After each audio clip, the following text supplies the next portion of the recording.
you out to the game on your home with the Humboldt Cubs, KKY AM 1460 and 99.9 FM.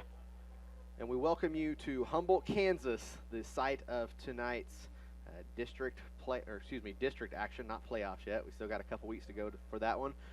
Big game tonight for the Humboldt Cubs. I'm Brett Shields, going to be bringing all the action to you here tonight. If you're listening in on AM 1460 or 99.9 FM, obviously we appreciate that. Also, if you want to watch the game on our live stream, check out KKOY.com. We'll have all the action there, the sound and the video picture. So it should be a good night of football here tonight as the Northeast-Arma Vikings come to town. They come to town with a 1-5 record. However, they are 0-3 in district play. Humboldt coming into this one at 3-0 in district play. However, if the season were to end tonight, Humboldt would actually be the 2 seed out of the district because of the points part of everything. Last week's game, Humboldt had a 20-0 lead over Riverton going into the fourth quarter, but Riverton scoring 14 points in the fourth. So Humboldt losing some points there as to where Southeast gained some points. So Southeast is the number 1 seed as of now. Southeast, a big game tonight against Riverton. And if Southeast can knock off the Rams and Humboldt can knock off the Northeast-Arma Vikings, we are going to have one heck of a showdown next week in Cherokee. It'd be a matchup of 2 undefeated teams overall and in district play. But we'll wait till after the game to talk about the potential for that. Here tonight, again, Northeast-Arma coming to town. They're kind of struggling this year. Humboldt, everything's looking good. Obviously a shaky fourth quarter last week, but Connor Haviland has been the story for this Humboldt team, especially on offense, as Connor Haviland is top 5 in the state in rushing. He has been one heck of a performer, listed at the quarterback position, but if you've watched any games this season, you know that he is just an athlete out there. Calling him a quarterback just isn't fair. All-state running back last year, very deservedly so, and this year, even though he plays the quarterback position, it wouldn't shock me one bit if he got votes for all-state running back. But looks like, see if we're going to have the national anthem or if we're going to do the coin toss first. We will do the national anthem, I believe. Waiting for the official word over here from the PA. Everybody standing up. We're going to take a 2-minute timeout during the national anthem. We'll be back here in 2 minutes. You've been listening to Humboldt Cub pregame on AM 1460, 99.9 FM, and KKOY.com.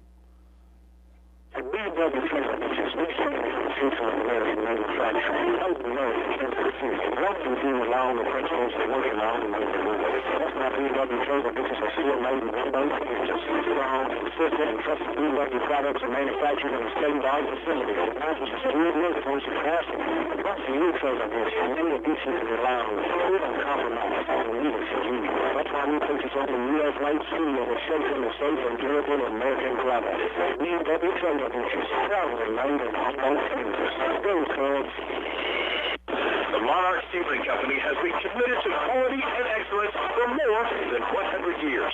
The employees of Monarch have worked hard to produce the highest quality cement for its customers. We don't stop at just making the highest quality cement. The Monarch family of companies extends into the realm of ready-mix concrete, concrete products, and sundry building materials. Monarch employees share a commitment to quality essential in meeting the varied applications of their customers. Monarch Steveling Company, dedicated to quality and craftsmanship for over a century. Hi, this is Ryan Biscoe, State Foundation Machine. I think it's important to protect your family. It's in the day that should be both Biden and truth.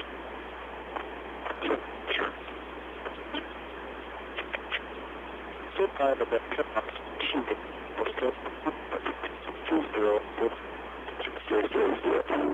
whether it's a family night out or dining at home, Odie's Family Restaurant has your menu covered.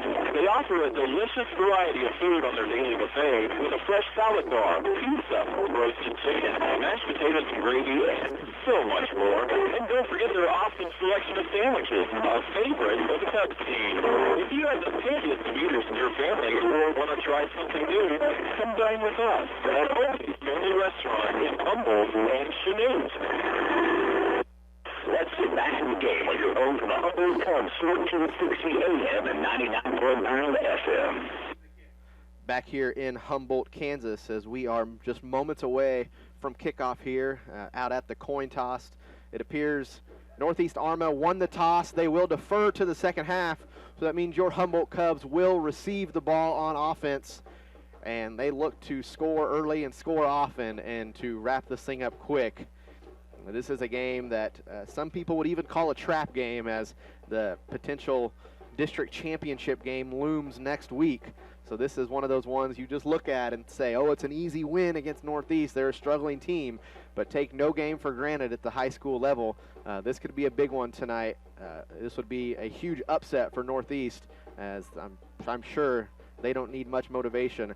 The one thing I can say that's going to go poorly for Northeast, especially if you are watching on our live stream and you can see the current view right now, Northeast does not have a deep roster. They have 11 guys out on the field on their kickoff team, and they have 4 other players in uniform.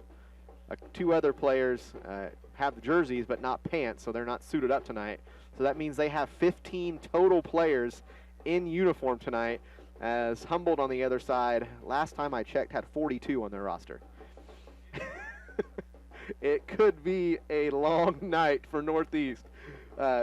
Obviously, you never want to see injuries at all, but if there was a team that just can't afford an injury, period, it is this Northeast-Arma team, as they are low on their numbers tonight. So Humboldt going to be set to receive this kick. Back deep, it looks like it's going to be Cooper Jaro. Jaro have his his heels, and he took a step up. Heels on the 20, 10 yards in front of him, Jackson Akins and Gunnar Elder. Northeast ready to kick it off. Looks like that's number 55, Hunter Jackson, doing the kicking duties. And it's a short kick going to be fielded by Speed Hepker. And Hepker's got a little bit of room. He's going to return this one to about the 46-yard line. So Humboldt going to have great field position as they start the game on offense. So Connor Haviland and the Cubs coming out to the field for the first possession of the game. And this is now game 7, so to no surprise, going to be a lot of running tonight. Not a huge passing game, as between Haviland and Page, only about 20 attempts on the season. First play of the game, Haviland's going to fake it to the right and take it up the middle. Haviland's got all kinds of room. He's down the left sideline, got one blocker in front of him. Haviland hurdles his own man, and he's in for the touchdown. First play of the game, 54 yards to the house for Connor Haviland. Early and often. That's what Humboldt wants to do tonight. Couldn't be a better start for the Humboldt Cubs tonight. So Humboldt going to go for 2, as they have done every touchdown this season. Early sight looks like they will be in the swinging gate formation, where they just have 3 offensive linemen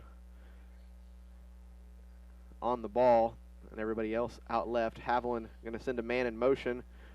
Looks like that is Briar Orth in motion. Haviland going to keep it himself. That was Cooper Jaro in motion, excuse me. And Coach Wyrick wanted a little bit of a late hit. Nothing called. He's upset. He was upset in the fourth quarter last week. There were some questionable calls, but last week was probably our best officiated game of the season, which nothing wrong with that. Late in the year, you want to see the teams playing better. You want to see the officials officiating better, which has been an improvement as we've gone on now. It was a little bit of a struggle at the beginning of the year, but here tonight, looking for a good crew.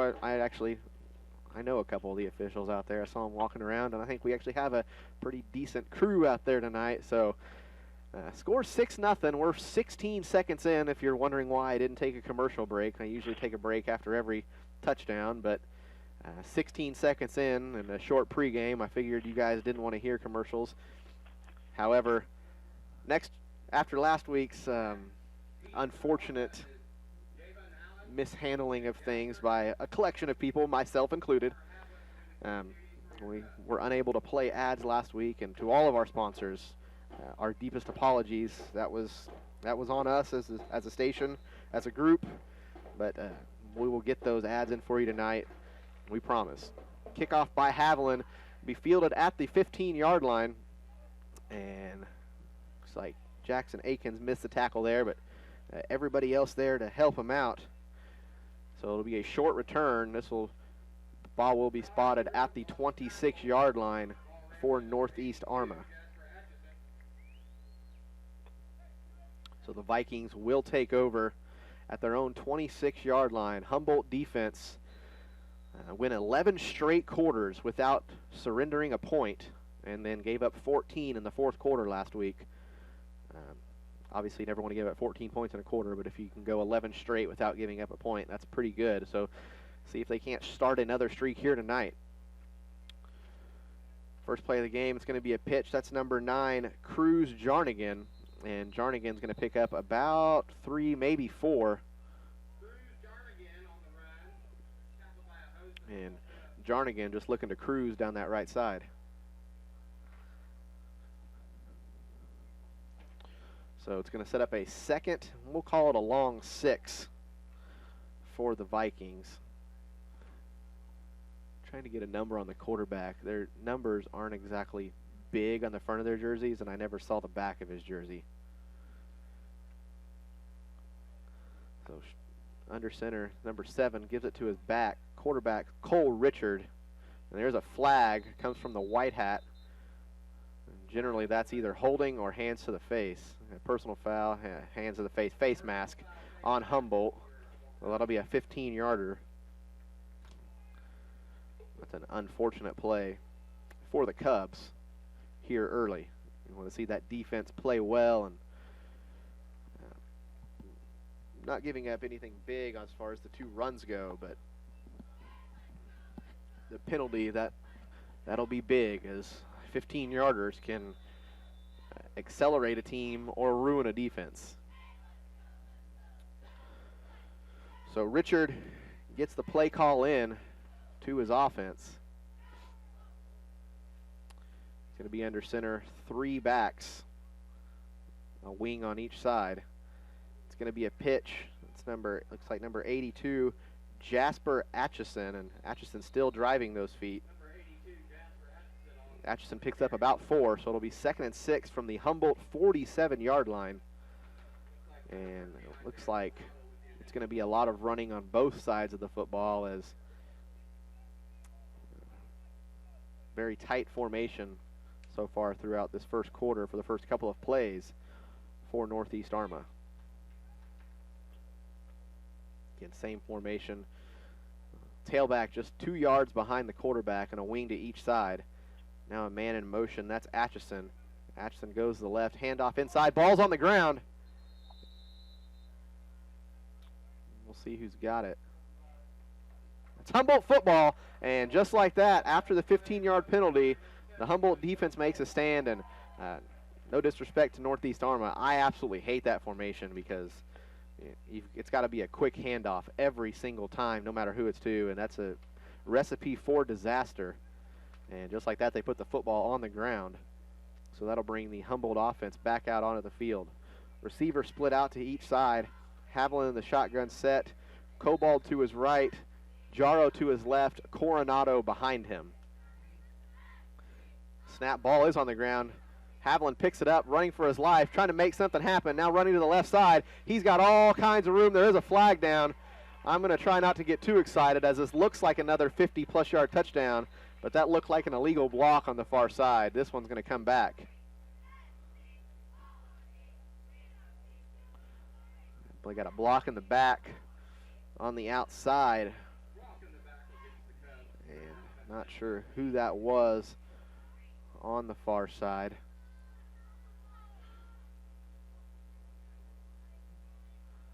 Trying to see here, but like number 22, I believe that's Drake Harrington. And Drake Harrington, the guilty party on the far side. So the block did happen about 7 yards down the field. So after the 10-yard penalty, it'll be 1st and 13. Same formation, Haviland shotgun set. This time going to give to Coronado, who goes up the middle. Coronado making moves. He's got room on the outside. It's a foot race to the sideline, and Coronado will be pushed out of bounds. He gets down to the 22-yard line. However, there is another flag. Flag sitting at the Northeast 48-yard line. Personal foul, face mask. It's going to be on the defense, so the run will stand.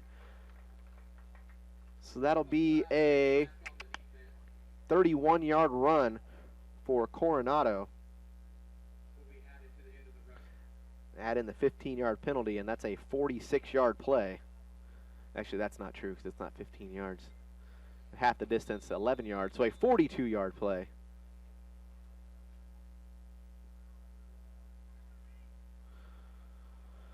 So Cubs at the 11-yard line. Haviland shotgun set. Direct snap to Cobalt. Cobalt driving those feet, reaching out. Like he's going to pick up about 8 or 9. Let's see where they spot. Looks like he's going to pick up about 8. So that'll set up 2nd and 2 from the 3. Humboldt looking to score once again, as we've got 8:40 and counting left here in the first quarter.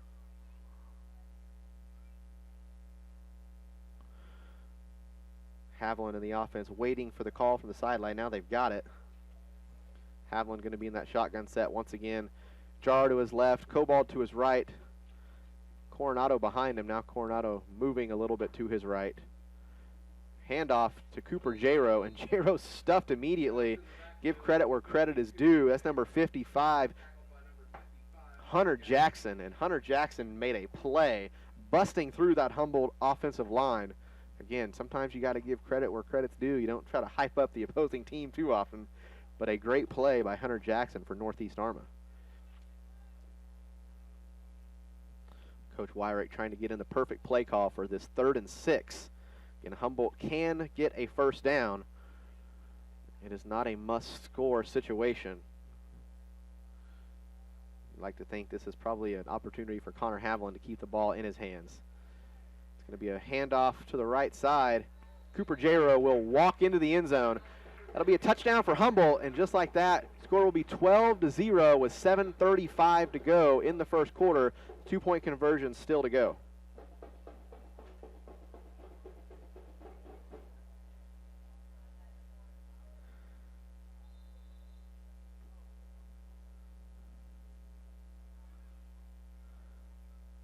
So Cubs out there for the 2-point conversion. Swinging gate formation once again, as they did on their first attempt. It's going to be a pass to the left side. That's going to be Jackson Akins, who will jog as slow as possible into the corner of the end zone. That'll make the score 14-0. Humboldt on top, 7:35 to go here in the first quarter. We're going to take a 30-second timeout. You've been listening to Humboldt Cub football on AM 1460, 99.9 FM, and KKOY.com. Finance plans are now available at Eastside Tire in Humboldt. Over 90% of applicants will be approved for financing when you purchase goods or services from your friends at Eastside Tire. The approval process takes less than 30 minutes, and you can be approved up to $5,000. At Eastside Tire, we're here when you need a little help with that big purchase. For all your tire, alignment, brake, and front-end repair needs on vehicles large and small, contact Eastside Tire in Humboldt and ask about our new financing options. Let's get back in the game on your own for the Humboldt Cubs, 1460 AM and 99.9 FM. Back here in Humboldt as the Cubs lead 14-0, 7:35 to go in the first quarter. Connor Haviland's got this one teed up, ready to kick it off for Humboldt. Haviland going to kick this one deep as it will clear. Nope, it will be caught at about the 14-yard line. This one's going to be returned to the right side, and tackle will be made at about the 27, 28-yard line, and that's where Northeast-Arma will take over.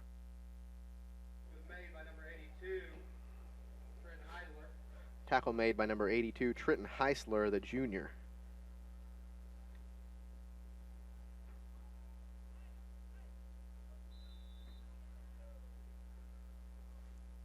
Northeast-Arma getting the play call in.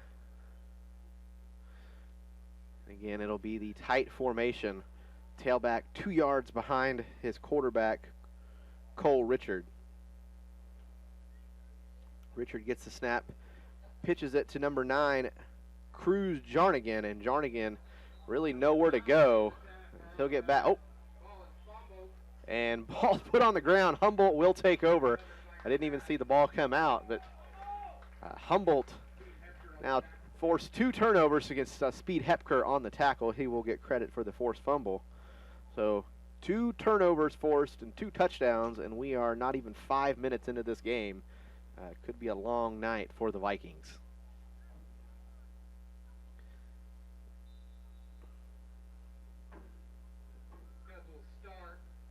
So Humboldt will take over at the 29-yard line of Northeast. Haviland shotgun set, 3 running backs in the backfield with him. Haviland gets the snap, hesitated for a moment, now running up the middle, and Haviland will be tackled there. It'll be a gain of about 4, which 4-yard gain for Connor Haviland, if you've been paying attention this season, is far, far, far below average. Haviland averaging nearly 15 yards per carry.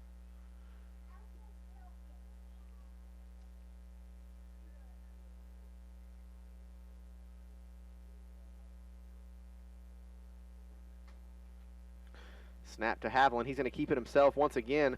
Trying to break tackles, still going, spinning out of 1 tackle, and now the entire Northeast defense will take him down. But that'll be a 12-yard run for Connor Haviland, and Connor Haviland up to 72 yards on the ground, 5 minutes and 19 seconds into the first quarter alone. Haviland averaging over 200 yards per game rushing. Actually, I'll give you that exact number here momentarily. Humboldt getting the call from Coach Logan Wyrick. Now making their way up to the line of scrimmage.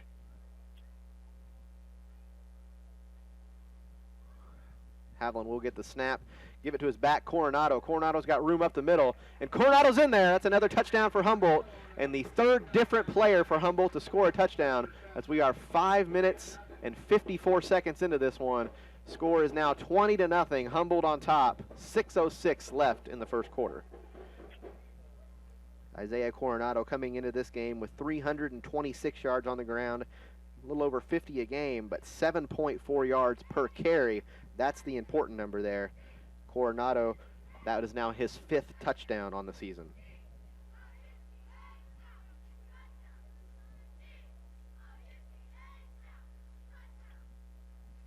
Swinging gate once again.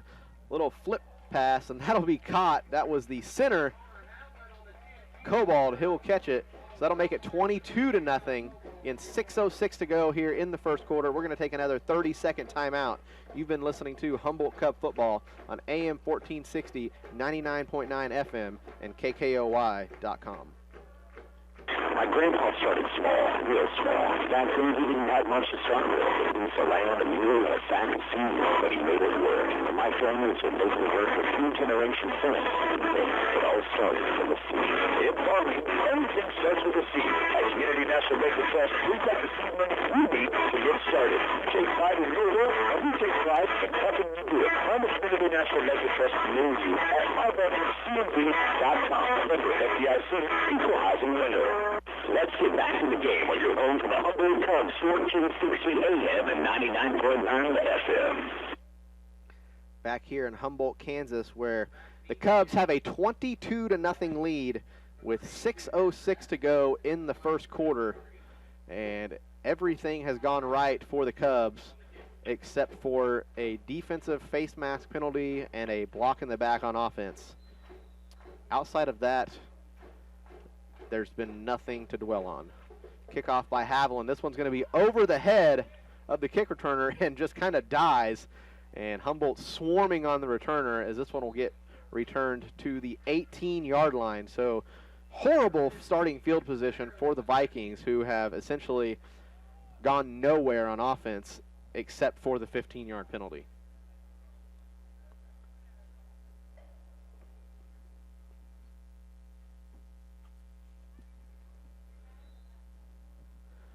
So the Humboldt defense going to get back out there.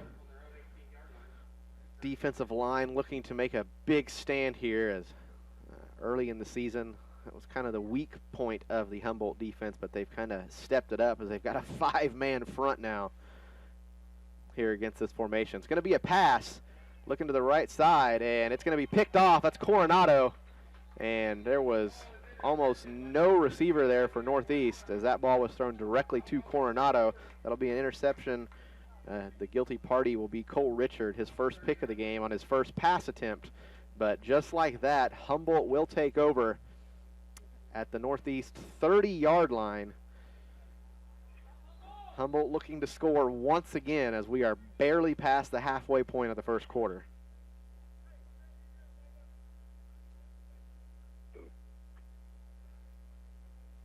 So Haviland, pretty much same formation we've seen all game. Shotgun set, full house backfield. It gives to Jaro, however, it's going to be a false start on the offense, so they'll move him back 5 yards, or is what I would call an opportunity for Humboldt to pad the stats. I can't believe I said that out loud.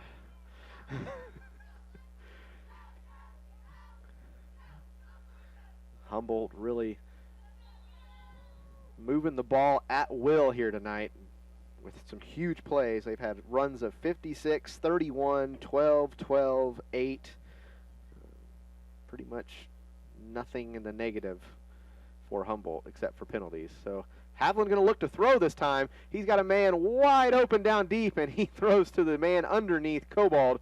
Jackson Akins was streaking wide open to the end zone, and the biggest thing you have to look at there is the fact that Humboldt throws the ball 3 times a game, and you've got a quarterback who isn't a quarterback, which that's taking absolutely nothing away from Connor Haviland. I wouldn't dare say anything wrong about Connor Haviland because he would probably kick my butt. He's way more of an athlete than I could ever dream of being. Kid is something special. So 2nd and 15, high snap to Haviland. Haviland will keep it himself to the left side. He's got room up the middle. Now cutting back to the right. Whew, that ball almost came out. Haviland able to hold on, but he will pick up 16, which is 1 more yard than he needed. So it will be a first down for Humboldt.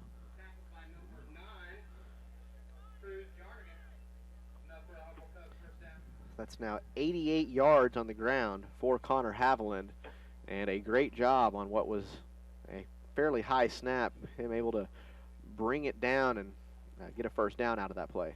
Snap once again to Haviland, fake to Coronado. Now it's going to be an option play. Cooper Jaro to the right side. Great blocking by Jackson Akins, and Jaro will be in there for the touchdown. And the defensive back number 2, Javon Allen, upset. He thought Jackson Akins was holding. That was just one heck of a block. Jackson Akins just manhandling Allen out there, and it's going to be 6 more for the Humboldt Cubs, and just like that, 28-0 with 4:59 to go in the first quarter.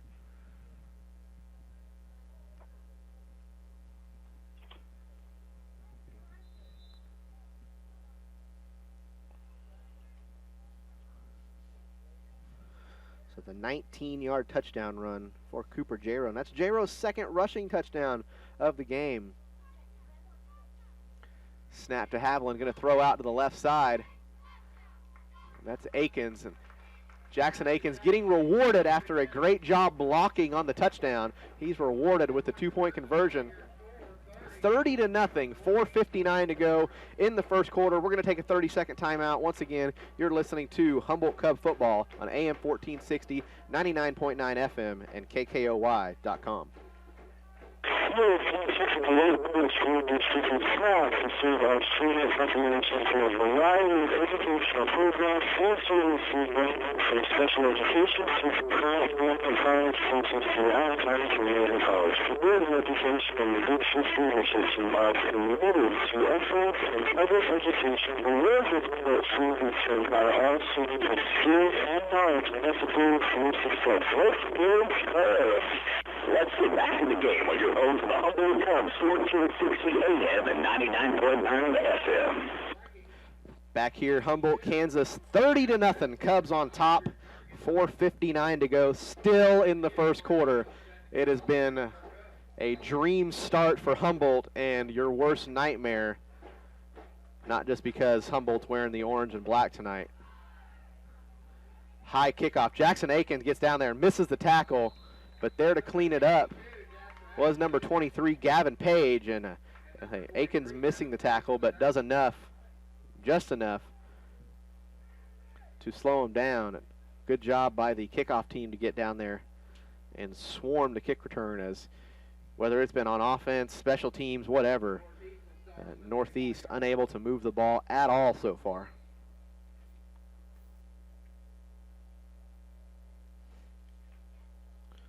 Said that was J-Ro's second touchdown of the night. He came into this game with only one on the season, so big night for Cooper J-Ro so far. Northeast, it's going to be a pitch. That's number 9, Cruz Jarnigan. Jarnigan bobbled the pitch and kind of slowed him up a little bit. It's going to end up being a loss of about 3.5, maybe even 4. And that's going to be 3. That'll set up a 2nd and 13 for the Vikings.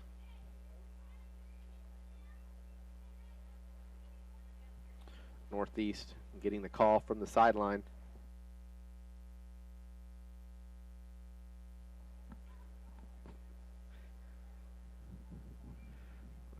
Long huddle for Arma. Play clock not moving. They got all day apparently, and now the play clock's going. 20 seconds on the play clock. That's a long huddle, but Arma probably going to take as much time as they can. Yeah, they're letting the play clock just run right now. Center will get under, or excuse me, quarterback Richard will get under center. This one goes up the middle, and Arma picks up a yard, maybe 2.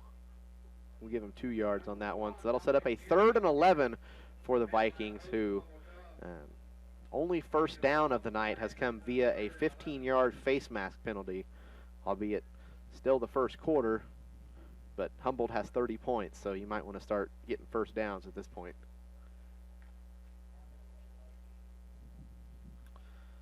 Arma breaking the huddle, getting up to the line. Cole Richard leading his team up to the line. Now he goes under center. This is going to be a pitch to the right side, and he's got running room. That's number 82, Jasper Atchison. Atchison going all the way. Coronado chasing him down. He won't catch him. It's going to be a touchdown for the Vikings. It's going to be a 76-yard touchdown run. Jasper Atchison, and don't count out Northeast just yet. That was one explosive play, and they're going to need a few more of those to get in this. But showing on that play right there, don't count them out just yet.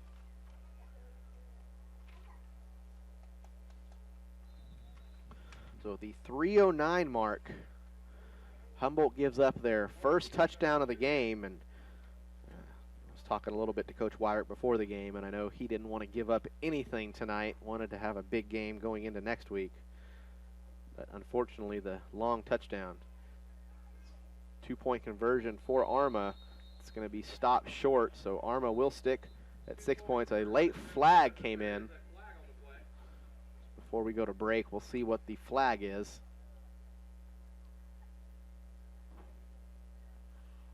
Personal foul, face mask, defense. So I imagine Northeast will move this a 1.5 yards up and try again.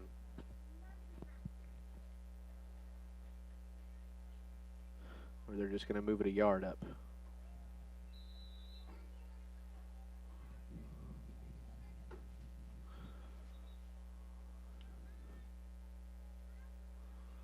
So Arma with their second attempt at the 2-point conversion from the 2-yard line.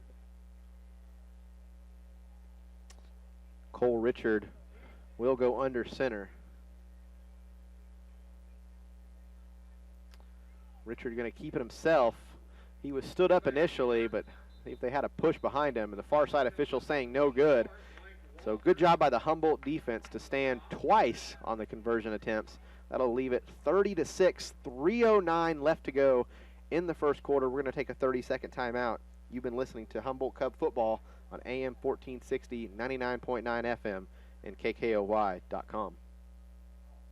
here, from the 8 minutes from the speaking flag, to see our student recognition for the Ryan Educational Program, 473 rating for special education, teaching current and college courses throughout County Community College. Community education and leadership are committed to excellence and public education. We work with the students to empower our students with skills and knowledge necessary for success. Let's build courage. Your country, 1460 AM Salute, and on translator, K260DF, Salute, Kansas. Back here in Humboldt, Kansas, where the Cubs lead 30-6. However, the defense giving up a 76-yard touchdown on the last possession, which is not what the defense wanted to do at all after playing a remarkable first half here early. But going to look to just try to get over that one, let it go, move on anyway. I mean, you can't go back and take points off the board, and just see if the offense can put a few more points on the board. So it's going to be Cooper J-Rowe deep. He's at the 20-yard line. Jackson Akins and Gunnar Elder at about the 30-yard line, and everybody else for the Cubs is anywhere from the 45 to the 50, just in case Northeast tries to do any trickeration and attempt an onside kick. It will be a squib kick, and it was hit by number 34 for Humboldt. That's Trey Summer, but it gets by him, and Gavin Page ends up falling on it. So Humboldt will take over at their own 44-yard line, and looking to add to this 30-6 lead. Again, thank you to everybody listening on both AM 1460 and 99.9 FM. Also to everyone on our live stream. I'm looking at it right now. We've got 37 people actively watching, so to everybody out there, I appreciate you watching. Appreciate you cheering on the Cubs for whatever reason it is. Whether it's you've got a kid, a grandkid, a former student, whatever the reason for watching. We appreciate you for doing that. These kids deserve all the love and the respect they're getting from the fans. This has been a great season so far, and looking to keep this thing going even further, hopefully making another run into the playoffs similar to last year. Maybe go a little further. I don't know. Sounds good to me. So the first down play, an incomplete pass by Haviland. He was looking for Jackson Akins on the right side, but underthrew it just a little bit. This one's going to be a keeper by Haviland. He's running to the right side, and it's going to be a foot race. Might as well have him run on down to the speedway because he's gone. Touchdown, Connor Haviland, 56 yards to the house once again. For the second time in the first quarter, Connor Haviland has a 56-yard touchdown run. Connor Haviland is just padding the stats right now. Also, don't want to take away from that great run by Connor Haviland, but upset special going on in Parsons. The Parsons Vikings lead Caney Valley 14-0 in the first quarter. That's a little bit of an upset there. I think Caney came in as the favorite. Parsons able to clinch a playoff spot with a win tonight, I believe is what I was told. Senior night, they've got some athletes over there in Parsons, so a big one for them tonight. It's going to be a false start here on the conversion attempt. Move them back 5 yards and try it again.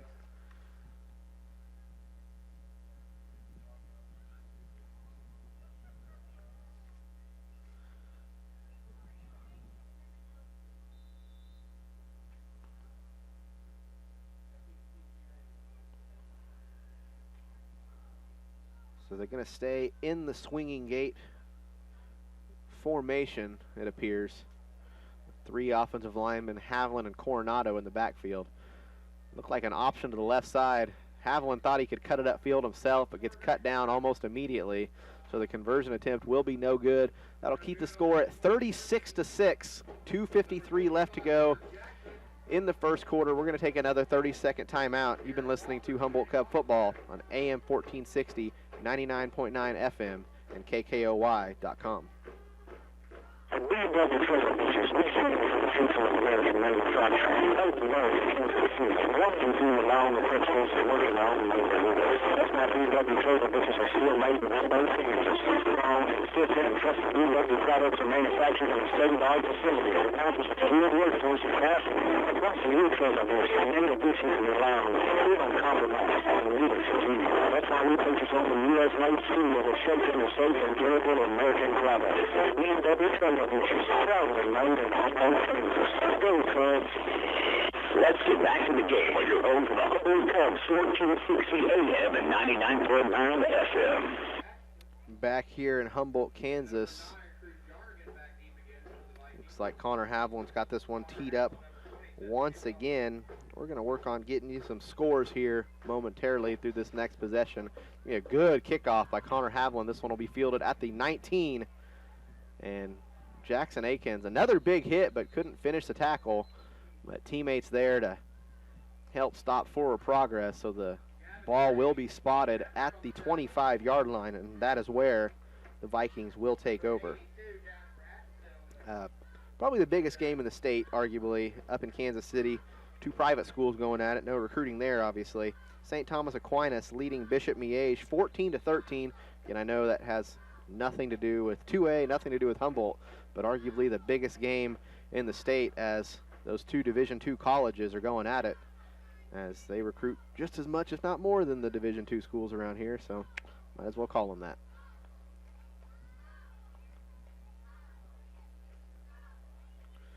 Cole Richard going to go under center. He's going to fake the pitch, now hand off to the left side. It's going to be number 82, Jasper Atchison, and Atchison gets hit almost immediately. Will pick up nearly 3 yards. A good play design there by Northeast-Arma. However, Humboldt not fooled one bit. So that'll set up a 2nd and 7. In Neota Shea, the Cherryville Chargers lead 13-7. It's late in the first quarter in that one.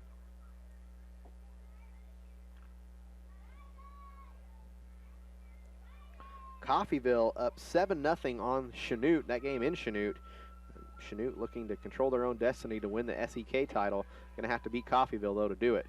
This time, the pitch is to number 9, Cruz Jarnigan. Jarnigan trying to get around the right side, but gets forced back upfield. Going to pick up about 2, so that'll set up a 3rd and 5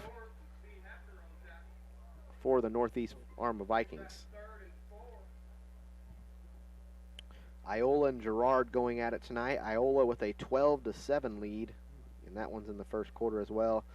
Douglas leading Fredonia 6-0. That one in Douglas tonight. Knew some people from Fredonia didn't want to make that trip, so they were going to listen to our game tonight. Got another interesting score for you after this play, as Cole Richard goes back under center. This time the give is to Atchison. Atchison trying to get around the left side, and a big hit. Number 7, Speed Hepker, but Hepker can't stop him from picking up the first down. So a 5-yard gain, might even be nearly 6-yard gain. A good tackle by Speed Hepker, but that's going to be a first down for the Northeast-Arma Vikings. Big game, Belle Plaine and Eureka. Belle Plaine 6-0, Eureka 4-2, but Humboldt fans know Eureka is the real deal this year. That's likely the district championship game. The winner of that game will likely be the district champion. A big one in Eureka. That one's still scoreless in the first quarter. It's going to be Atchison around the left side once again, following his quarterback who was blocking. And looks like we might have an injured player. He's going to get up under his own power. It's the tailback, number 1, Dominic Neary. Just a sophomore. Looks like somebody's helmet came down on his leg, or lower part of his leg, maybe his foot. He's the tailback, but I don't think he has maybe one carry tonight, which kind of been the wing backs most of the night.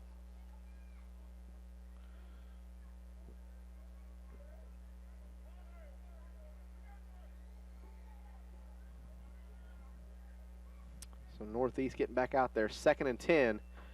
Going to be a quarterback keeper, and Richard going nowhere as he will be stuffed. He'll actually lose about 3 yards. That's going to set up a 3rd and 12 when we come back to action. That's going to be the final play of the quarter. We're going to take a 1-minute timeout. Humboldt leading 36-0. We've got some exciting news when we come back. Actually, let's just take a 30-second timeout so we can get back to that exciting news. You're listening to Humboldt Cub Football on AM 1460, 99.9 FM, and KKOY.com. The Monarch Sealing Company has been committed to quality and excellence for more than 100 years. The employees of Monarch have worked hard to produce the highest quality cement for its customers. We don't stop at just making the highest quality cement. The Monarch family of companies extends into the realm of ready-mix concrete, concrete products, and sundry building materials. Monarch employees share a commitment to quality essential in meeting the varied applications of their customers. Monarch Sealing Company, dedicated to quality and craftsmanship for over a century. Let's get back to the game on your home for the Humboldt Cubs, 1460 AM and 99.9 FM. All right, back here in Humboldt, Cubs leading 36-6 after 1 quarter of play.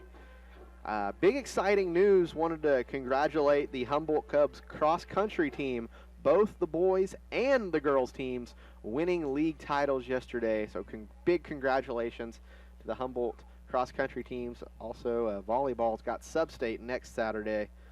So that'll be over in Fredonia. Could be some big events going on for the Humboldt Cubs, not just football, but all sports. 3rd and 12 play. It's a pitch around the end, and that's really going to go nowhere for Northeast. They're going to pick up about 2. So it's going to set up a 4th and 11 from the Northeast 35-yard line, likely punting situation. And Arma will look to, they will go into the punting formation at least. Cooper J-Row will be the deep man. It looks like punting will be Jasper Atchison, the 5'10 senior for Northeast.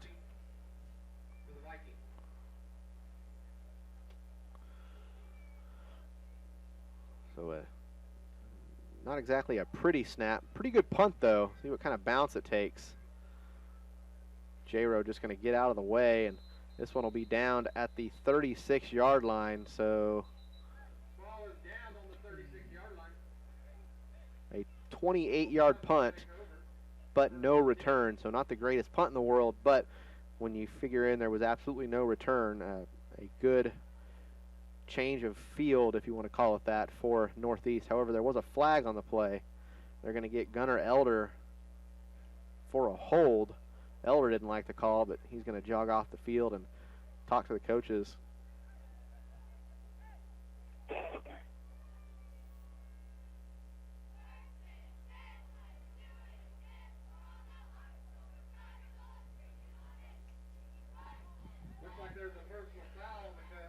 So they got a personal foul on Elder.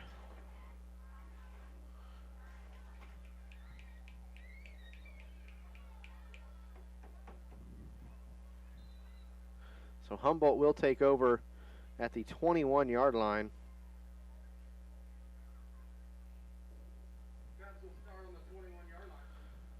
Haviland and his offense getting the call in. Going to be a full house backfield with Haviland in the shotgun set. Haviland gets the snap, looking to throw, looking to the right side. He's got a man wide open. He's also got another guy wide open. Looks like that's Kyle Cobald. Cobald dragging a defender. Will finally go out of bounds at the 34-yard line. So I'm going to have to do the math, and I'll tell you how long this play was momentarily. So any of the math magicians out there, what's 29 and 16? Sounds like 45 to me. So a 45-yard hookup from Connor Haviland to Kyle Cobald.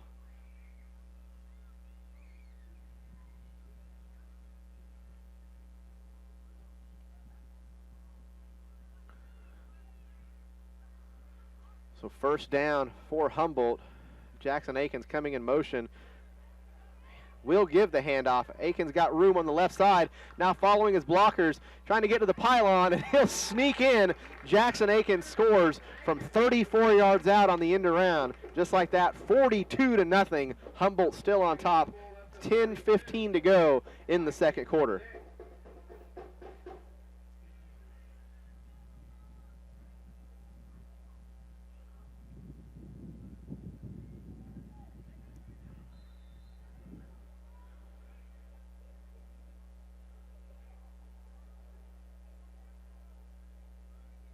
So 2-point conversion still to come. Swinging gate formation once again. Cooper Jaro coming in motion.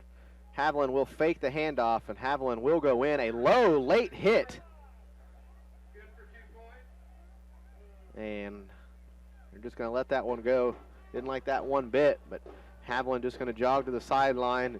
He's got a 44-6 lead with 10:15 to go in the second quarter. We're going to take 30 seconds. You're listening to Humboldt Cub football on AM 1460, 99.9 FM, and KKOY.com. Whether it's a family night out or dining at home, Odie's Family Restaurant has your menu covered. They offer a delicious variety of food on their daily buffet with a fresh salad bar, pizza, roasted chicken, mashed potatoes and gravy, and so much more. And don't forget their awesome selection of sandwiches, a favorite of the Cub scene. If you have the pickiest of eaters in your family or want to try something new, come dine with us at Odie's Family Restaurant in Humboldt and Chanute. Let's get back to the game with your home to the Humboldt Cubs, 1460 AM and 99.9 FM. Back here in Humboldt, Kansas, Connor Haviland has got it teed up as we're ready to go here once again. This one's going to go over the head of the returner and will roll out of bounds. The returner threw his hands up to the official saying, I didn't touch that thing, as he really wasn't that close to touching it. We'll see what Northeast wants to do. They want to force a re-kick or just take the ball at the 35. It looks like they will spot it at the 35 on the near hash, so that's where Northeast will take over, arguably their best starting field position of the night.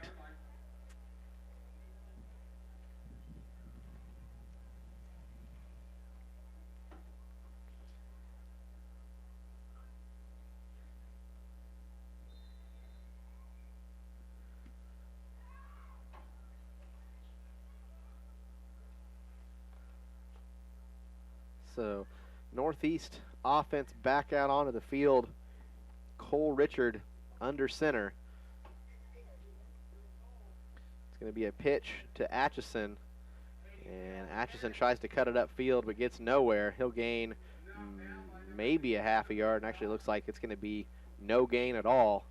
Thought they might give him the benefit of the doubt, but yeah, that ball is essentially in the exact same spot it was, just not on the hash. The nose of the ball just touching the white. So 2nd and 10 for the Northeast offense. 9:40 and counting to go here in the second quarter. Humboldt leading 44-6. Richard under center. Gets the snap. Fakes the handoff one way. Now does get it away. That's number 9, Cruz Jarnigan. But Jarnigan's going to lose about a yard. And that'll set up a 3rd and 11 as the Humboldt defense just blasted through the offensive line of Northeast. And I imagine those players for Northeast are getting very tired. Again, Northeast 15 players tonight in uniform. And let's see, 3 of those are freshmen. And they've got 1, 2, 3 sophomores. So 6 of their 15 are underclassmen. That's rough. That is very, very rough on these young men. So big 3rd down play for Northeast. 3rd and 11 near hash. Richard goes under center. Gets the snap. It's going to be a pitch to Atchison. And Atchison will be stuck. Speed Hepker. And Hepker might have got away with a little bit of a late push there. But nonetheless, it will set up a 4th and long, 4th and 11 for Northeast, and they will punt once again. Atchison will be the punter once again. Cooper Jaro will be back deep to receive this punt.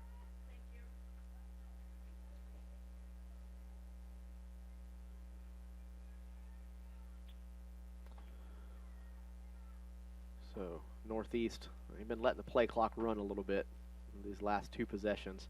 Low snap, handled very well, but a just absolutely horrible punt as it was nearly nearly caught by a cheerleader.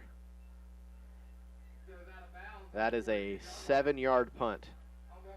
That was an unfortunate play for Northeast as the punter, Jasper Atchison, had to go low and a little bit to his right side to field the snap and rush the kick a little bit, and naturally the ball went right off of his foot. Just a 7-yard punt, and obviously no return as it was punted out of bounds. So Humboldt will take over at the Northeast 43-yard line. Another short field for this Humboldt offense. Gunnar Elder going to be in motion. The handoff goes to Elder. Elder cuts it upfield immediately. Elder following his blockers finally gets cut down at about the 25-yard line. That'll be a gain of 18 for Gunnar Elder. And I'm going to have to look at the stats. Gunnar Elder doesn't have a lot of running plays on the season, so a big play for Gunnar Elder. Brett lost his pin. Brett found his pin on the floor. Everybody that was at home freaking out about Brett losing his pin, you can calm down. Gunnar Elder on the season had 1 carry for 43 yards. But it was for a touchdown. First down play, it's going to be a handoff. Didn't see the number. It's number 29, Trenton Ray, the senior, and Trenton Ray hasn't got a, I think that's his first carry on the season. Good for Trenton Ray, as that was a big one. That one went for, looks like about 16 yards.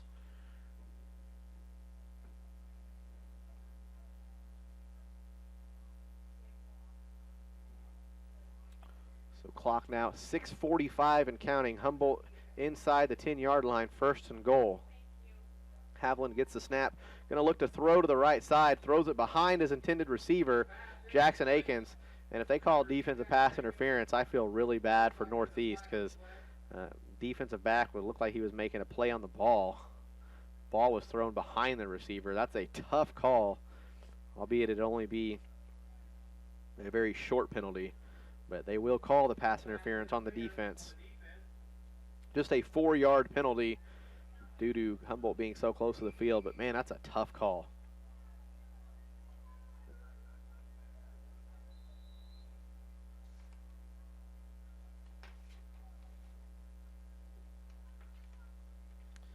So 1st and goal now, just inside the 5-yard line.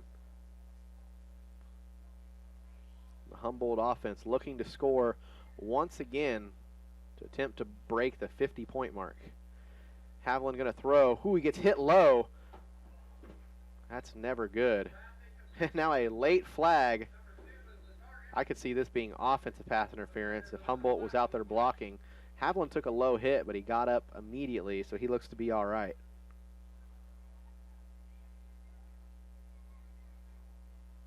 See what the call is from the white hat. Got pass interference on the offense. Yeah, I'm not surprised by that one bit, as the pass took a little bit to get out there, and there was multiple receivers out there, and the unintended receivers were blocking in the end zone, and that goes as offensive pass interference. So the defensive pass interference was a 4-yard penalty. However, the offensive pass interference is a 15-yard penalty, just because of the field location, so a much bigger penalty on Humboldt. However, Humboldt's offense has shown in this game already a 19-yard 1st and goal situation won't be an issue, as they have had 4 plays of 19 yards or longer. Pass to Coball is going to be incomplete. Man, Connor Haviland had guys breathing down his neck as he got that one out. Barely got it away, but pass will fall incomplete. And hey, kudos to Coach Wyrick. He's trying to throw the football. He's got a big lead still in the 2nd quarter. Humboldt has only thrown the ball 20 times this season through 6 games. What a great opportunity to try to establish some sort of passing game here in what appears to be a blowout game. Haviland gets the snap, going to keep it himself, running to the left side. He's got blockers. He's going to the left pylon. He's in there. Touchdown, Humboldt. From 19 yards out, Connor Haviland scores once again That makes the score 50-6 with 6:01 to go here in the second quarter. Connor Haviland with his third rushing touchdown of the first half.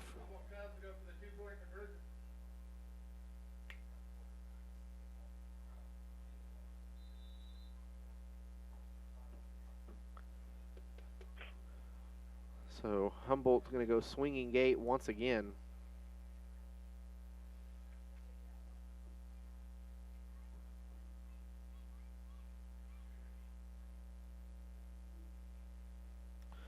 Man in motion is J-Row. Bobbled snap by Haviland. Haviland going to try to do this on his own. He's got room to the left side, reaching for the pylon and still getting pushed. But he'll get in there inside the pylon. 2-point conversion is good. 52-6. We're going to take a 1-minute timeout. You're listening to Humboldt Cup football on AM 1460, 99.9 FM, and KKOY.com. Finance plans are now available at Eastside Tire in Humboldt. Over 90% of applicants will be approved for financing when you purchase vehicle services from your friends at Eastside Tire. Approval process takes less than 30 minutes and you can be approved up to $5,000. At Eastside Tire, we're here when you need a little help with that big purchase. For all your tire, alignment, brake, and front-end repair needs on vehicles large and small, contact Eastside Tire in Humboldt and ask about our new financing options. My grandpa started small, real small. Back then, he didn't have much to start with. He used to land and rule at a salmon season, but he made it work. And my family has been making it work for 3 generations since. It all started with a seed. In farming, everything starts with a seed. At Community National Bank and Trust, we've got the seed money you need to get started. Take pride in your work, and we take pride in helping do it. Find the Community National Bank and Trust near you at mybankcmb.com. Remember, FDIC, Equal Housing Lender. Your country, 1460 AM Salute. And I'm translator, K260 Salute, Kansas. Back here in Humboldt, Kansas, the Cubs leading 52-6 with 6:01 to go in the second quarter. Connor Haviland going to do the kicking duties. It's going to be a really good kick. Holy cow. This one fielded at the 5-yard line. Great job by Connor Haviland on the kickoff, and an even better job by the coverage team. And joining me here, I don't know if you can hear, my 3-year-old daughter, Zoe Shields. Can you say hi, Zoe? Zoe's been up here in the booth with me tonight helping out. She's been doing a great job as Mom was feeling a little sick tonight. So Zoe came with me. And you having fun at the football game, Zoe? Yeah. Having a good time? Zoe wanted to try on the headset and talk a little bit to you guys. And Zoe, can you give them a Go Cubs? You tell them Go Cubs, Zoe? Go Cubs, Zoe. All right. Good job, Zoe. So Northeast has the ball at their own 19-yard line.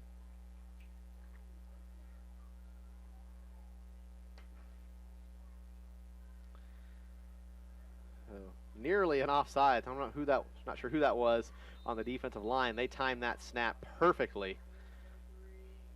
A great job by Humboldt. Now a late flag coming out from the White Hat. We'll see what this call is.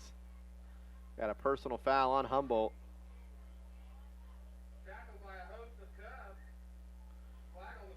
And one thing I like about Coach Wyrick is you never don't know who the penalty's on. Because if you get an unsportsmanlike, he drags you off the field immediately.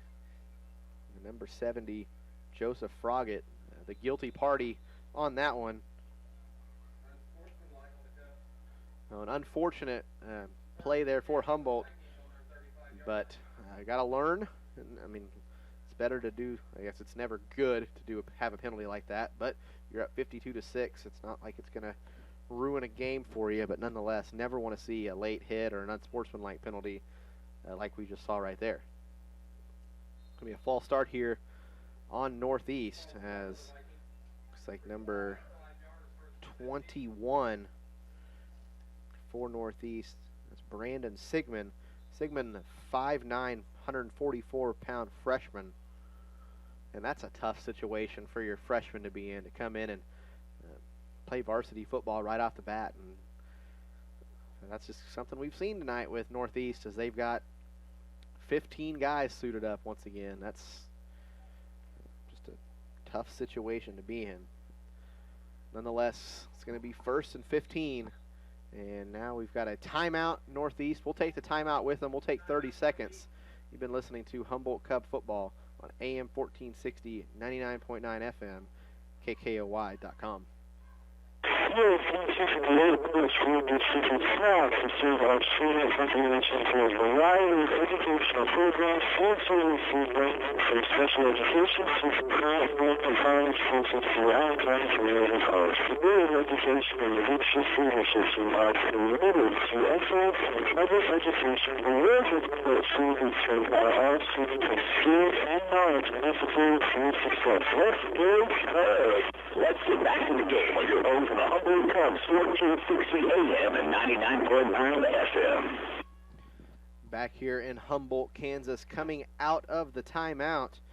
Humboldt leading 52-6 with 4:47 to go in the first half. It has been all Cubs up to this point, and there's really nothing else I can say except it's been all Cubs up to this point. Cubs defense out there, 1st and 15 for Northeast. Ball on their own 30-yard line. Trying to go with the hard count is Northeast. And Cubs defense playing discipline. Good job, nobody jumping. The end around is going to be Jasper Atchison, the 5'10 senior. Atchison picks up about 2 yards. Got a timeout on the field. It's going to be an injury timeout, and that's on the Northeast side. So we talked about it very briefly in pregame, but you never, ever, ever want to see injuries in sports or real life. I mean, you never want to see injuries, period. But in this game for Northeast, they have 15 players suited up. An injury is devastating. I mean, I don't know if I've seen an 11-man football team show up. Now, keep in mind, I've been doing 4A football for the last 6 years. 2A obviously much smaller, but this is the first time this season where we've seen a team just have this few number of players. So 2nd and 13, Northeast back out there ready to go. Quarterback going to keep it himself, and Richard going to pick up about 3 to the right side. So that'll set up a 3rd and 9, and it looks like whoever the injured player was going to jog back out onto the field. So good to see there for Northeast-Arma. Again, 3rd and 9, ball spotted at the 36-yard line of Arma. Clock ticking as we are now down to the 3:40 mark of the first half, I guess, second quarter.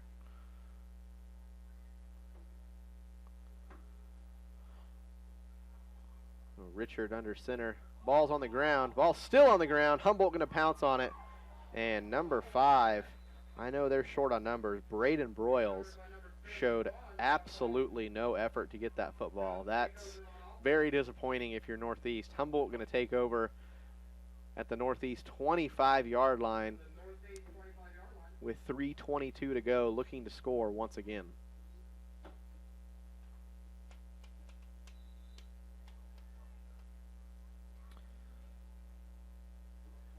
Connor Havlin jogging out there. Jackson Akins to his right side. Havlin goes to the huddle, calling out the play, and now everybody going to head up to the line. Going to be a full house backfield once again. Havlin shotgun set. J-Ro to his left, Cobalt to his right, Isaiah Coronado, the tailback. It's going to be a give to Coronado right up the middle, and a good job by the Northeast defense as the defensive line holds Coronado to a gain of about 2. Coronado went in there with a full head of steam, but stopped immediately. It'll bring up a 2nd and 8 for the Cubs.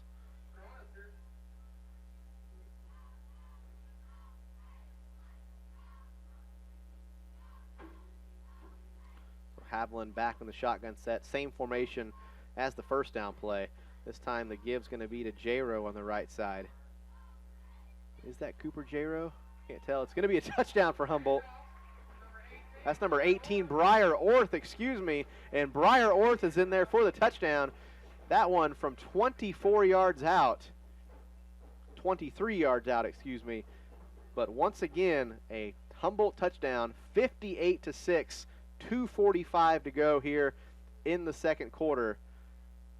And Humboldt, as I said in our pregame show, scoring early and often. They scored early. Now they're working on the often.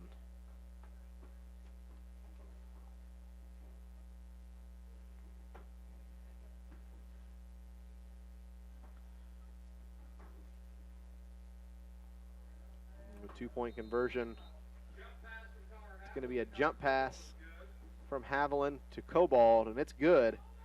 So add two more, 60-6. Northeast-Arma probably just looking to get out of here without any injuries at this point, but we've yet to hit the halftime mark.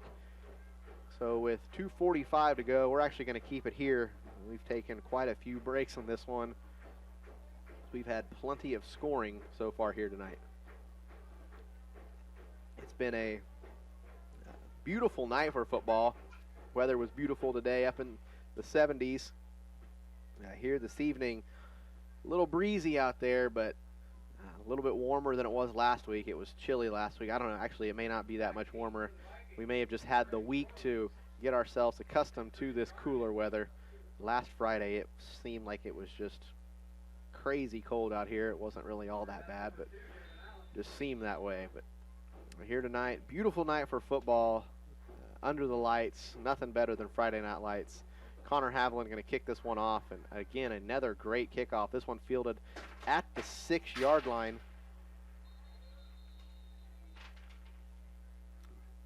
Tackle will be made at the 20-yard line.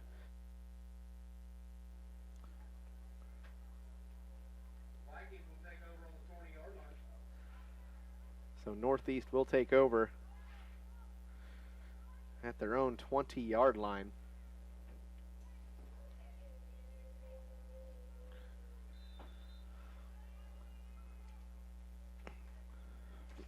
Again, Cole Richard, the quarterback for Northeast, as he has had a tough night. A couple passing attempts through the interception, a couple rushes himself. The Northeast offense just unable to really get going here tonight. Richard going to keep it himself and going to go absolutely nowhere as Speed Hepker, along with number 75, Big Fudge, on the tackle. Jacob Fudge, low-key my favorite player on this team. I know I should never say I have a favorite player, but Mr. and Mrs. Fudge, you have the greatest last name ever to have a defensive lineman, because it gives me the opportunity to say Big Fudge every time he makes a tackle. And that, I don't know about anybody else, that's kind of the highlight of me being able to broadcast high school football, is saying Big Fudge on the tackle. So 2nd and 11 for Northeast. Richard back under center. Pitch is going to be to Atchison. Jasper Atchison going nowhere. He'll lose another half a yard or so. It's going to set up a third. We'll call it a long 11, pushing 3rd and 12. Nonetheless, it's going to be 3rd and long.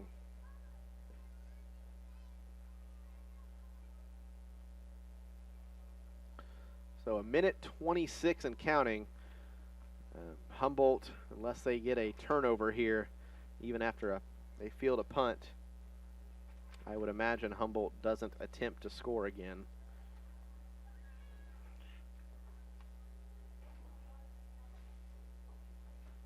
So Northeast breaking the huddle, 5 seconds on the play clock. Northeast doing the best job they can to run out every last second. It's going to be a passing play, and this one batted down, so that'll actually stop the clock at 58.7 seconds. It appeared Northeast was trying to run the clock down, but then to run a passing play just seemed kind of silly there. And Northeast will go into punting formation, so it depends on how aggressive Coach Wyrick wants to be. But with the clock stopping, I could see Humboldt attempting to go for one more score here before halftime.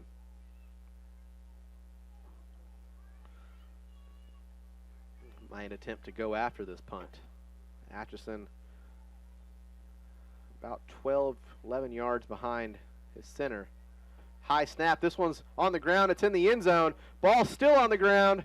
Who's got it? Touchdown, Humboldt. Now he put the hands together. Man, that was the slowest raising hands of all time. It will be a safety, however. The punter Atchison able to fall on the ball. However, it appears he's hurt, so you never want to see that. I don't want to get too excited, but award 2 points to Humboldt on the safety. And it looked like it was Joshua Hall who got back there to make the tackle in the end zone. So give credit to Josh Hall making the stop. However, an injured player on the field. So we're going to go ahead and we're going to take a 60-second timeout. Never mind, players up. It's going to take a little long break. We're going to take 30 seconds as we will have a safety punt coming up. We'll take a 30-second break. You're listening to Humboldt Cub football on AM 1460, 99.9 FM, and KKOY.com. The BMW trailer pictures we stand for the future of American manufacturing. White American Transportation. Welcome to allowing the principles that work around the labor windows. That's why BMW trailer pictures are still made in Humboldt, Kansas. Strong, consistent, and trusted BMW products are manufactured in a state-of-the-art facility that offers a skilled workforce of craftsmen. That's a new trailer picture. Many of these can rely on quality and compromise and leadership. That's why we purchase only U.S.-made steel that's shaped in the safe and durable American products. BMW trailer pictures, proudly made in Humboldt, Kansas. Very close. Let's get back to the game on your home for the Humboldt Cubs, 1460 AM and 99.9 FM. Back here in Humboldt, Kansas, and we've got the safety punt coming up. Now I'm anxious to see if they allow them to kick off or if they do a traditional safety punt. If it is a punt, that's very curious because Jasper Atchison was the hurt player on that play, and he's the punter.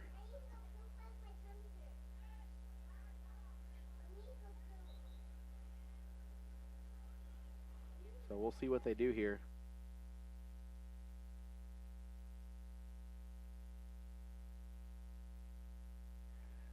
So the Northeast kicking team coming out. Yeah, it looks like they will bring their kicker out. That's number 55, Hunter Jackson. He'll bring the tee out with him. I couldn't remember high school rules if they allowed them to kick the ball off, and it appears they do. So Jackson will handle the kicking duties. Again, Humboldt, 8 of their 11 players are within 15 yards of the football, 12 to 15 yards or so, and then 3 players deep.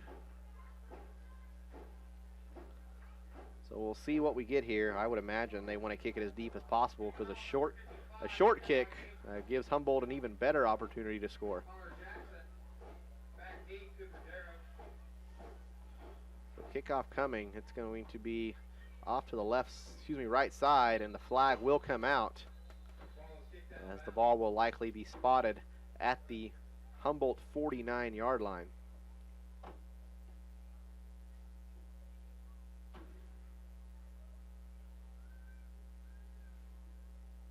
Let's see what the options are.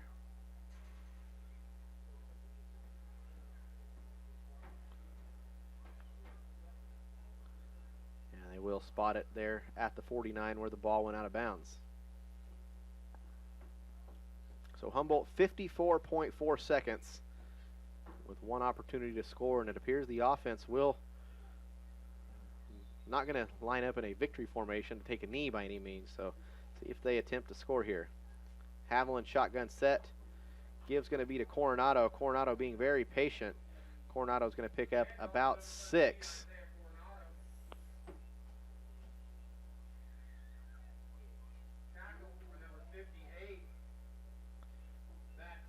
And huddling up, it appears. Yeah, there we go. Humboldt going to sit on this one.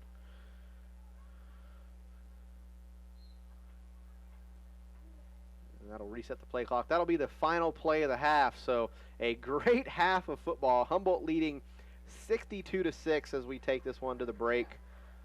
We're actually going to take a 3-minute timeout. Actually, I take that back.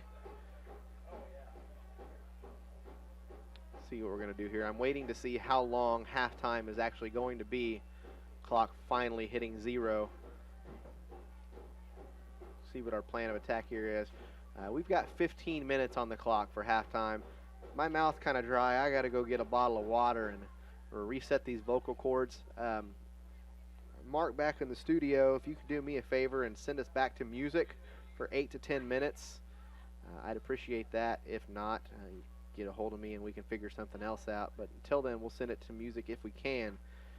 We'll be back in just a few minutes. You've been listening to Humboldt Cub Football on AM 1460, 99.9 FM, and KKOY.com.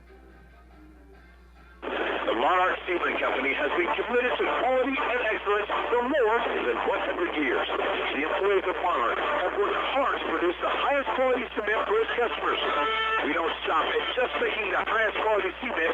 The Monarch family of companies extends into the realm of ready-mix concrete, concrete products, and sundry building materials. Monarch employees share a commitment to quality essential in meeting the varied applications of their customers. Monarch Sealing Company, dedicated to quality and craftsmanship for over a century.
Postgame from the Humboldt Cubs, 1460 AM and 99.9 FM. Back here in Humboldt, and we are at halftime. Still got a little over 3 minutes to go before the game, but one heck of a first half if you are a Humboldt Cub, or a Humboldt Cub fan anyway. Probably the best half of football we've seen so far. 62-6 is the score.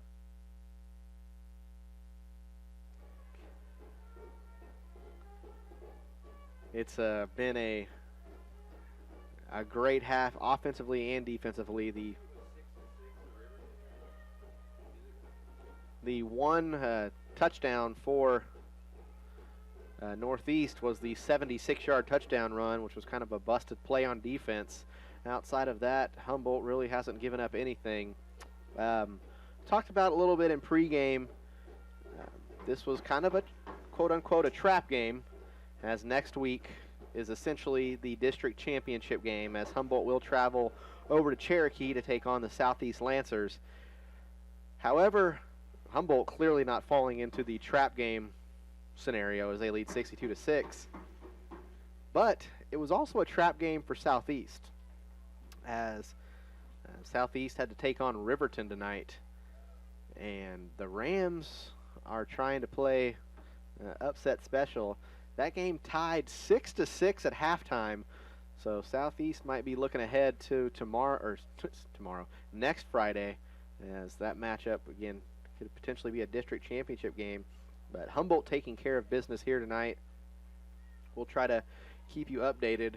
I doubt we will be on the air when that game goes final in Riverton, as we'll have a running clock the entire second half. So once the third quarter starts, we'll have about 16 to 20 minutes of football.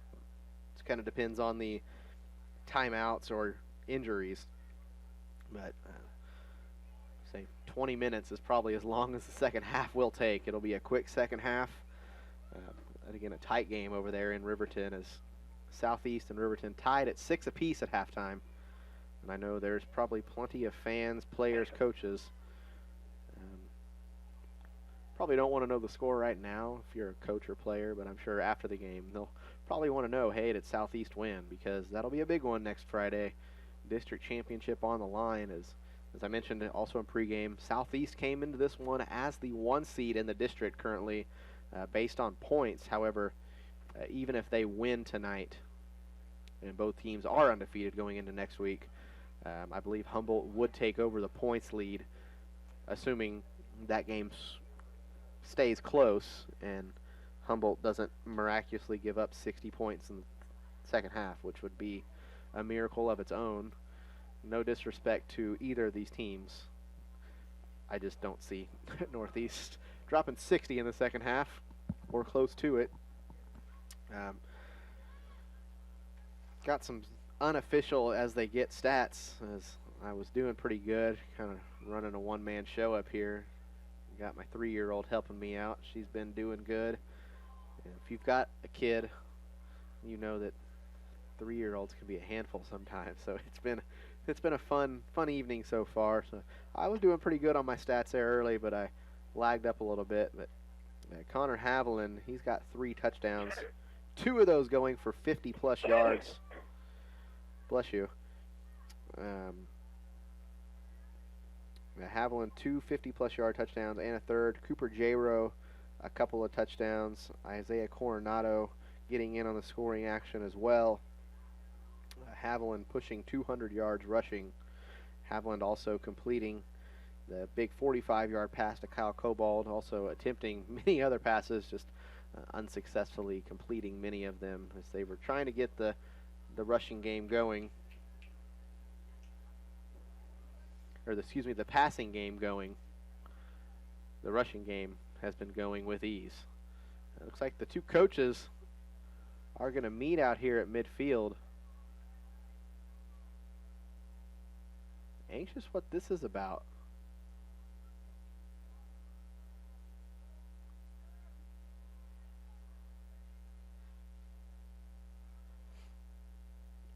I'm very curious. I don't want to speculate anything.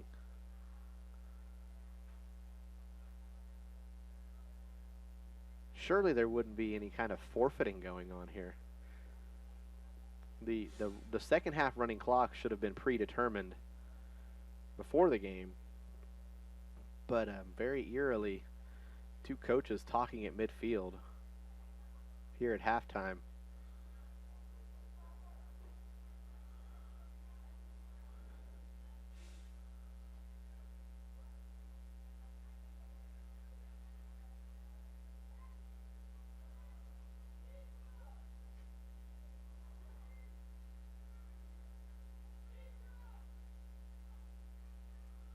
Sorry for so much dead air, just trying to figure out what's going on here. Just not something you see every day, whether it's a tight game or 60 or 56 point game like we have here. Just odd to see the coaches. It appears my big speculation that maybe one team was waving the white flag is not the case. I know if we were playing 8-man football, they would have called this game at halftime. But obviously not 8-man football here tonight. It's an 11-man game, so about 20 seconds left on the clock before we start this third quarter. That just seemed like an awkward exchange between the coaches there. No disrespect or anything going on. Just seemed a little awkward that they were talking like that.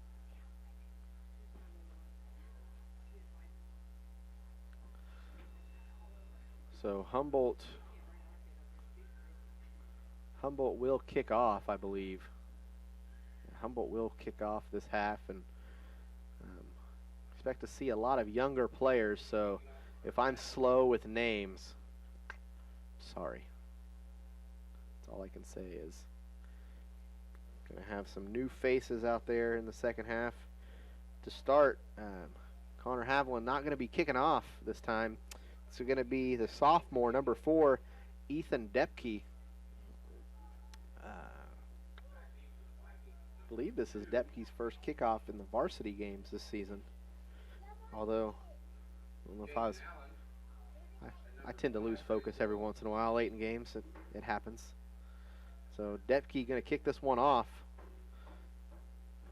This one's going to hit at about the 26, then picked up at the 21. And a great job by the coverage team, as it's going to be about a 6-7 yard return. So clock will be running, again, running clock here in the second half. So it'll be a quick second half for sure. And just trying to check, yeah, looks like a lot of the seniors that start the game especially hanging out on the sideline. Connor Haviland, Jackson Akins, Gunnar Elder, all out on the sideline right now. Joshua Hull as well, Taylor Lastman, all hanging out on the sidelines, taking it easy here. So essentially the JV defense in. This time it's look like the tailback, number 1. That was Dominic Neary. Dominic Neary, the ball carrier for Northeast. It's going to be a loss of 3, so even though JV defense in there, still pushing them back for a 3-yard loss, which is exactly what you want to see as those younger guys come in. You want to see them come in and make plays.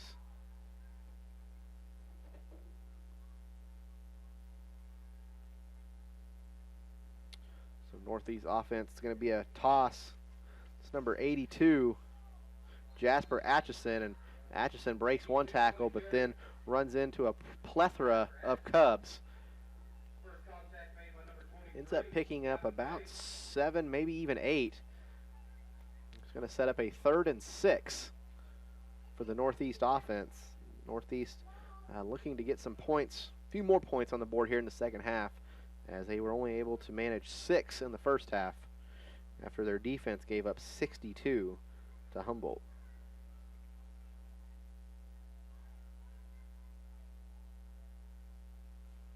So the Northeast offense out there on the field. This one goes up the middle and essentially going nowhere. It'll be no gain. So Actually, I guess they're going to give him about a half a yard. We'll even be generous and call this 4th and 5. It's a very long 5, but we'll call it 4th and 5.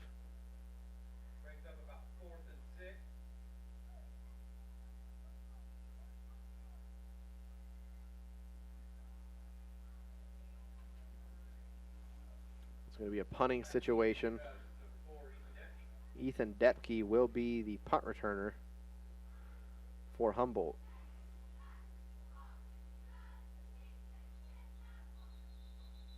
Flags on the play. Got a false start on the offense.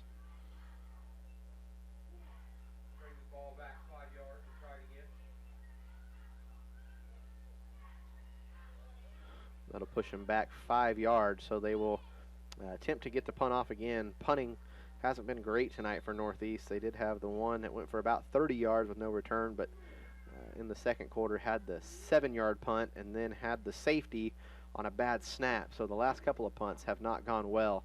This time punt, snap a little bit low, but a decent kick, as there will be no return as Depke couldn't quite get to it.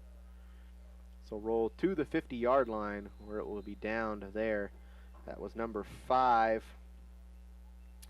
Braden Broyles for Northeast. So Humboldt will take over at midfield for their first possession of the second half. And Gavin Page will be your quarterback here for the second half, as it appears Connor Haviland's night is done.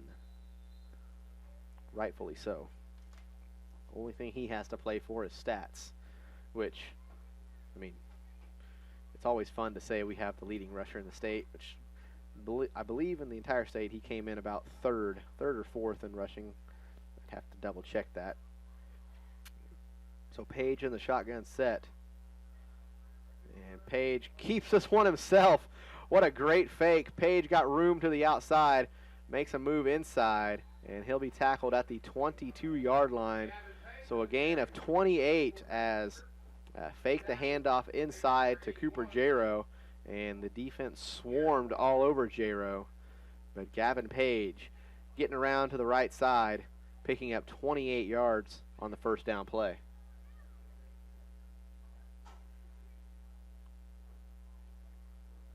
So 1st and 10 from the 22-yard line for the Humboldt Cubs offense.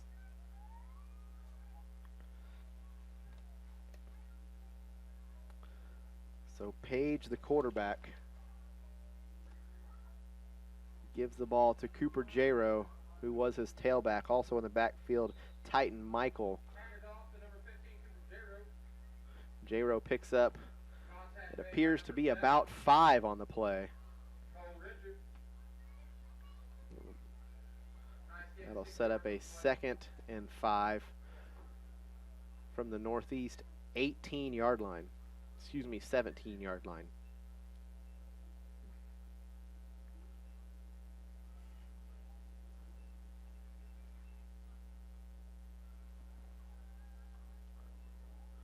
So offense getting the play call. Play clock down to 10 seconds.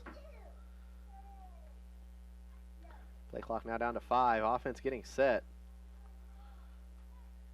Page getting the snap at the 1 second mark and trying to follow his blockers, but really nowhere to go. Gavin Page will pick up about a yard, maybe a yard and a half. Ball will be spotted at the 16-yard line. So that'll set up a 3rd and 4 for the offense.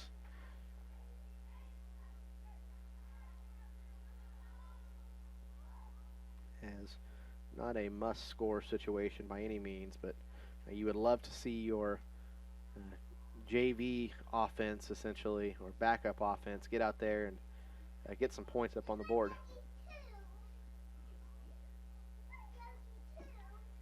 So Page, full house backfield with him. Handoff is to Jaro. Jaro's got the first down and more, still driving his feet. Jaro will make it all the way to the 3-yard line. So they might even spot this at the 2-yard line. So it'll be 1st and goal as Cooper Jaro picks up about 13 on the play. And Northeast has another injured player, which something we talked about in pregame is the last thing they need, as they are already extremely low on numbers.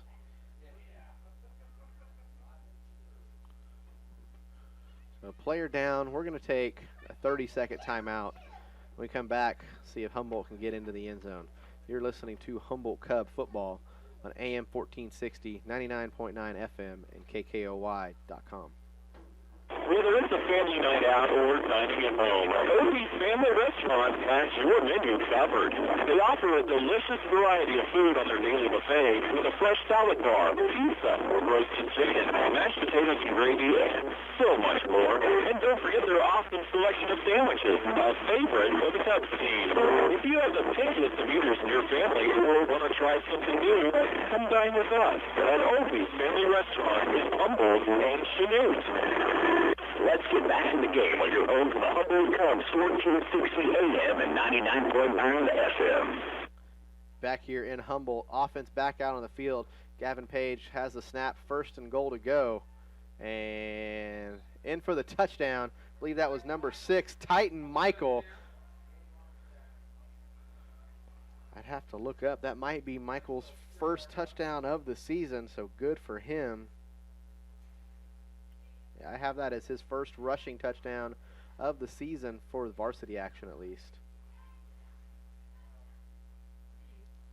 That makes it 68-6, 4:20 and counting here in the third quarter. So Cubs will go for 2 once again. If they get this, they'll break 70 for the first time this year. Page shotgun set, gets the snap, bobbles it momentarily, and Gavin Page will go down like a sack of potatoes. Good job by the Northeast defensive line. So that'll leave the score 68-6. We're going to take a 30-second timeout. 3.5 to go here in the third quarter. You're listening to Humboldt Cup football on AM 1460, 99.9 FM, and KKOY.com. Finance plans are now available on Eastside Tire at Humboldt. Over 90% of applicants will be approved for financing when you purchase goods or services from your friends at Eastside Tire. The approval process takes less than 30 minutes, and you can be approved up to $5,000. At Eastside Tire, we're here when you need a little help with that big purchase. For all your tire, alignment, brake, and front-end repair needs on vehicles large and small, contact Eastside Tire in Humboldt and ask about our new financing options. Let's get back in the game on your home for the Humboldt Cubs, 1460 AM and 99.9 FM. Ethan Depke handling the kicking duties. This one will be fielded at the 14-yard line. That's number 5, Braden Broyles for Northeast, and he gets swallowed up fairly quickly as he'll make it back to about the 22-yard line, and that's where Northeast will take over.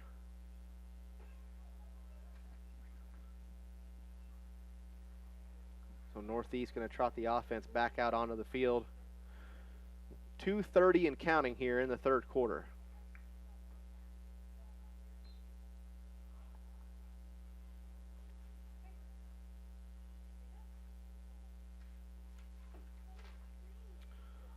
Cole Richard under center. It's time to pitch to Atchison. Atchison got some room over there on the left side. Finally gets pushed out of bounds, but a decent gain for the Northeast offense. Atchison picks up about 3 on the play. 3.5, we want to be generous. A good first down play for the Northeast Vikings.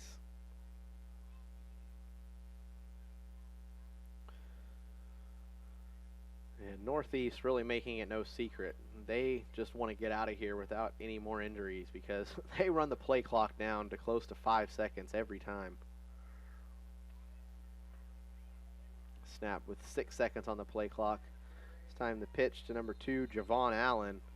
And Allen loses about a yard, so that'll set up 3rd and 7.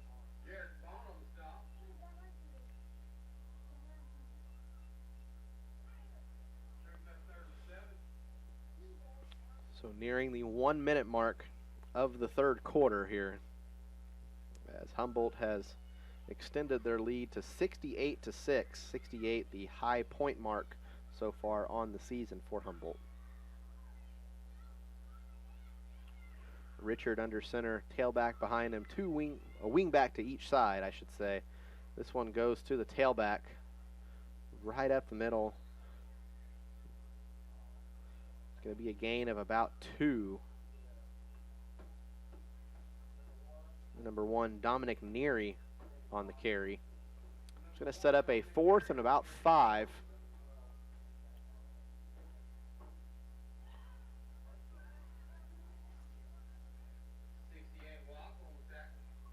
That's going to be the final play of the of the third quarter. We're going to take a 1-minute timeout. You've been listening to Humboldt Cub football on AM 1460, 99.9 FM, and KKOY.com. My grandpa started small, real small. Back then, he didn't have much to start with. He was a lamb and mule and a sack and seed, but he made it work. My family has been making it work for 3 generations since. It all started from a seed. In farming, everything starts with a seed. At Community National Bank of Trust, we've got the seed money you need to get started. You take pride in your work, and we take pride in helping you do it. I'm the Community National Bank of Trust near you at mybankcmb.com. Remember, FDIC, equal housing lender. Here is the great Humboldt School District is proud to serve our student population with a variety of educational programs and services ranging from special education to concurrent enrollment college courses to Alabama Community College. The Board of Education and Leadership Leadership Team are committed to excellence in public education. The work of Humboldt School District are all students with skills and knowledge necessary for success. Let's build courage. Let's get back to the game where you're home for the Humboldt Cubs, 1460 AM and 99.9 FM.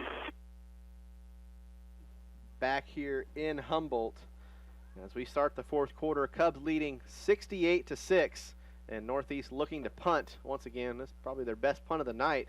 It's going to go over the head of Depke. Depke chasing it down, and Depke barely falling on that ball, as there was 2 Vikings there ready to pounce.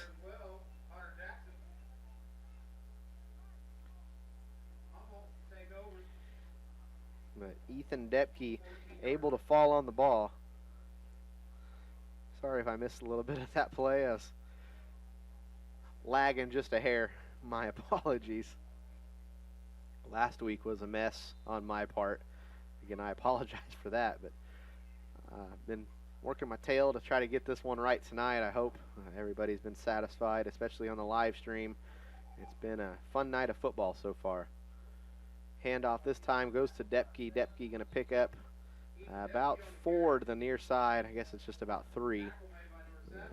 Sticks are on the far side, so sometimes kind of hard to see exactly where they do spot that ball, but going to give them a gain of 3. So that'll set up a 2nd and 7 for the Cubs offense.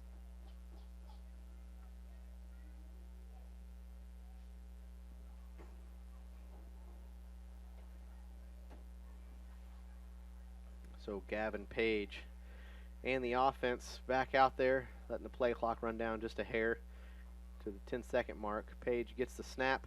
It's going to be a stretch handoff play. Ethan Depke, and he's going to be wrapped up for a loss. Actually going to go back behind the original line of scrimmage. It's going to set up a 3rd and 11 for the Cubs offense. 10-10 to go here in the fourth quarter.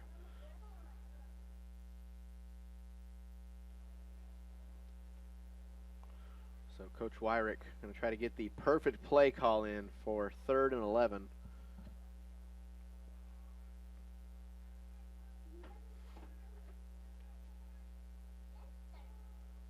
Cubs offense getting the play in. 8 seconds on the play clock. Now down to 5. Page gets the snap under pressure, throws out to his right side. That one's going to fall incomplete. Gavin Page wants a flag. They're not going to throw a flag in that situation when a team's up 62 points in the fourth quarter of a running clock game. At least I would hope they wouldn't. Nonetheless, it'll be a punting situation. And Connor Haviland had pretty much been told he has the rest of the night off. So anxious to see who handles the punting duties here. Looks like it's going to be number 3, Gunnar Elder. The Elder's first punt of the season to my knowledge. Elder with his heels nearly touching the end zone. Great snap. Elder lets it go off of appeared to be his left foot. This one will be touched for the first time at the 45-yard line. So going to be about a 30-ish yard punt. They moved the change before I had a chance to go back and look where that ball was actually kicked from. So we'll say 30-ish. That's on me. So Northeast will take over, ball already in Humboldt territory. A great scoring opportunity for Northeast as they've got 8 minutes and 20 seconds and counting to go here in the ball game, but ball already on the Humboldt side of the field.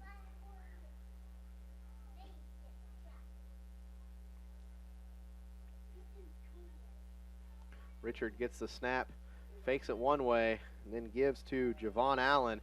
And Allen is going the wrong way, breaking tackles, unfortunately, because when you break a tackle and then run backwards, you lose that forward progress. So that's going to be an 8-yard loss for Allen, who, if he probably would have just gone down the first time he was hit, would have been about a 4-yard loss. So big play for the Humboldt defense, and just like that, Northeast is back on their own side of the 50. Cole Richard back under center. Fakes the pitch one way. Ball's on the ground. Looked like Northeast did keep possession. Yeah, number 82, Jasper Atchison, able to fall on that one. But now it's going to set up a 3rd and 18. So Northeast going to need a big play here if they want to keep this drive going.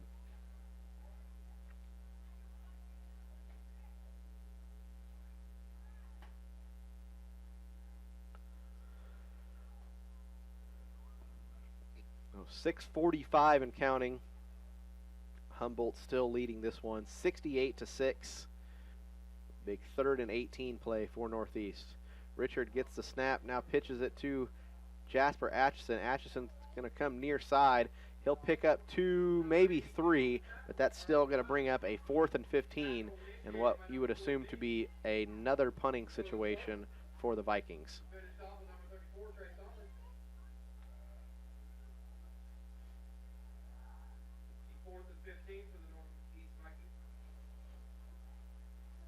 So with nothing to lose, it appears Northeast might go for this, which, I get it. Why not? Might as well. Nothing really to lose here. See if they throw the ball. Richard, ooh, a great move. He's got a man wide open and overthrows him by about a yard. A good move by Cole Richard to evade a tackler in the backfield, but overthrows his receiver by about a yard. That's going to give Humboldt the ball back at midfield, 5:30 and counting. And if Humboldt can use their time wisely, this could be the final possession of the game.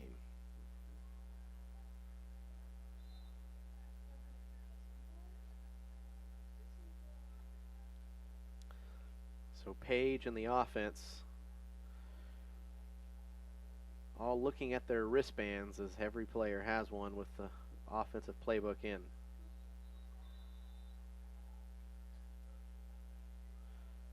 And Coach Wyrick very unhappy, as it appears Ethan Depke, the guilty party. Not enough guys were out on the field. Looks like Depke was the one that wasn't out there. And I can tell you from my experience of playing high school football, in games like this, if you're a JV guy or a guy that doesn't start and you're getting an opportunity to play in this situation, the last thing you want to do is not be on the field, because it is so easy for a coach to just throw it in your face. Oh, you don't want to be out there, which I can guarantee you that's not the case by any means, but it's just kind of a motivation tactic that coaches can use, and unfortunate there for Ethan as he wasn't out on the field, but Coach going to call timeout, and I give Coach Wyrick credit. His team's up by 62 points with 5 minutes to go in the fourth quarter, and he's coaching the heck out of these kids on the sideline during that timeout, trying to just get these players better every play, no matter what the score. Page in the shotgun set, running back behind him, another one to his left. Page trying to cut up field. He's going to pick up about 7 onto the far side, so set up a 2nd and 3 for the Humboldt offense, and a good job on the option play. A smart job by Page to keep it and cut up field.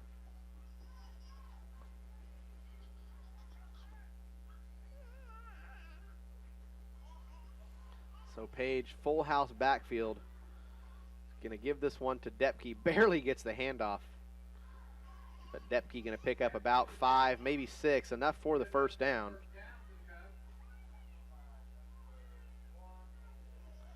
So that'll set up 1st and 10 from the 40-yard line. Nearing the 4-minute mark here in the 4th quarter.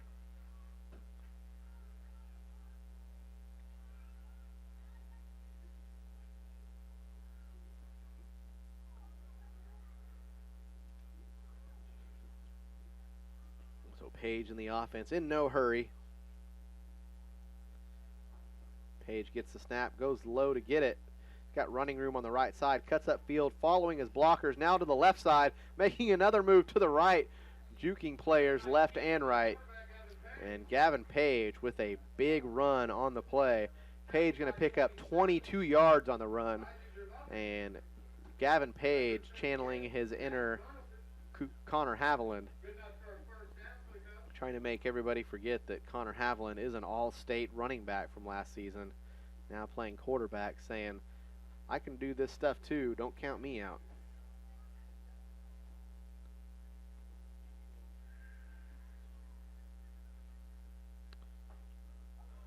So 3:05 and counting.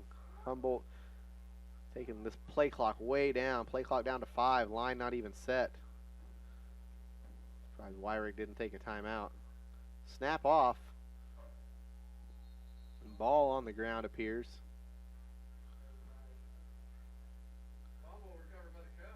Humboldt recovers the fumble, but that will bring up a 2nd and 11.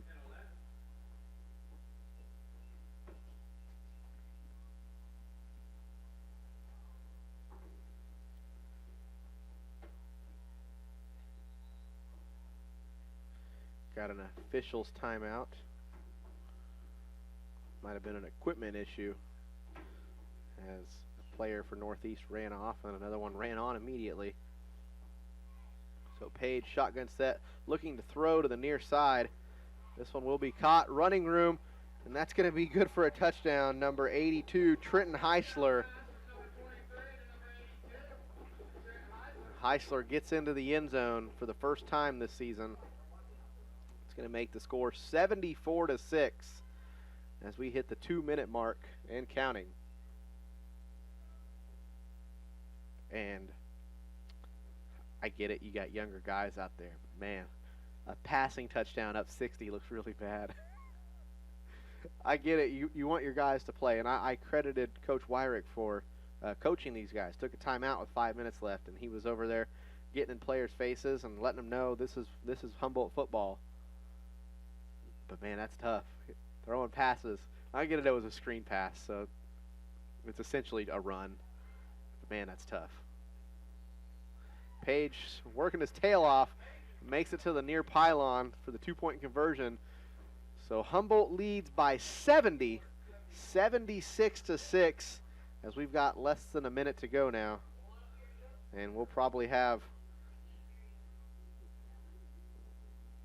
have the kickoff. That might be it as far as the plays go, if they even get to the kickoff. The cheerleaders, they do push-ups after touchdowns. They did not do 76 push-ups. That's all I'm saying. They did not do 76 push-ups. Wish everybody a safe trip home. Be careful out there. Thanks for coming out. And neither team is in any hurry at all to get on the field. Yeah, they're just going to line up and let this clock run out smartly. There's no point in running a kickoff. The officials aren't even going to stay out onto the field and let the clock run out. They're out of here.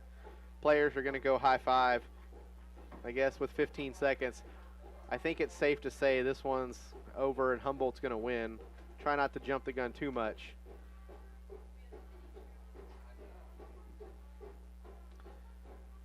So 3 seconds, 2 seconds, and 1. And with that, Humboldt moves to 7-0 on the season. 76-6 is your final score. Humboldt moves to 4-0 in district. That's not right.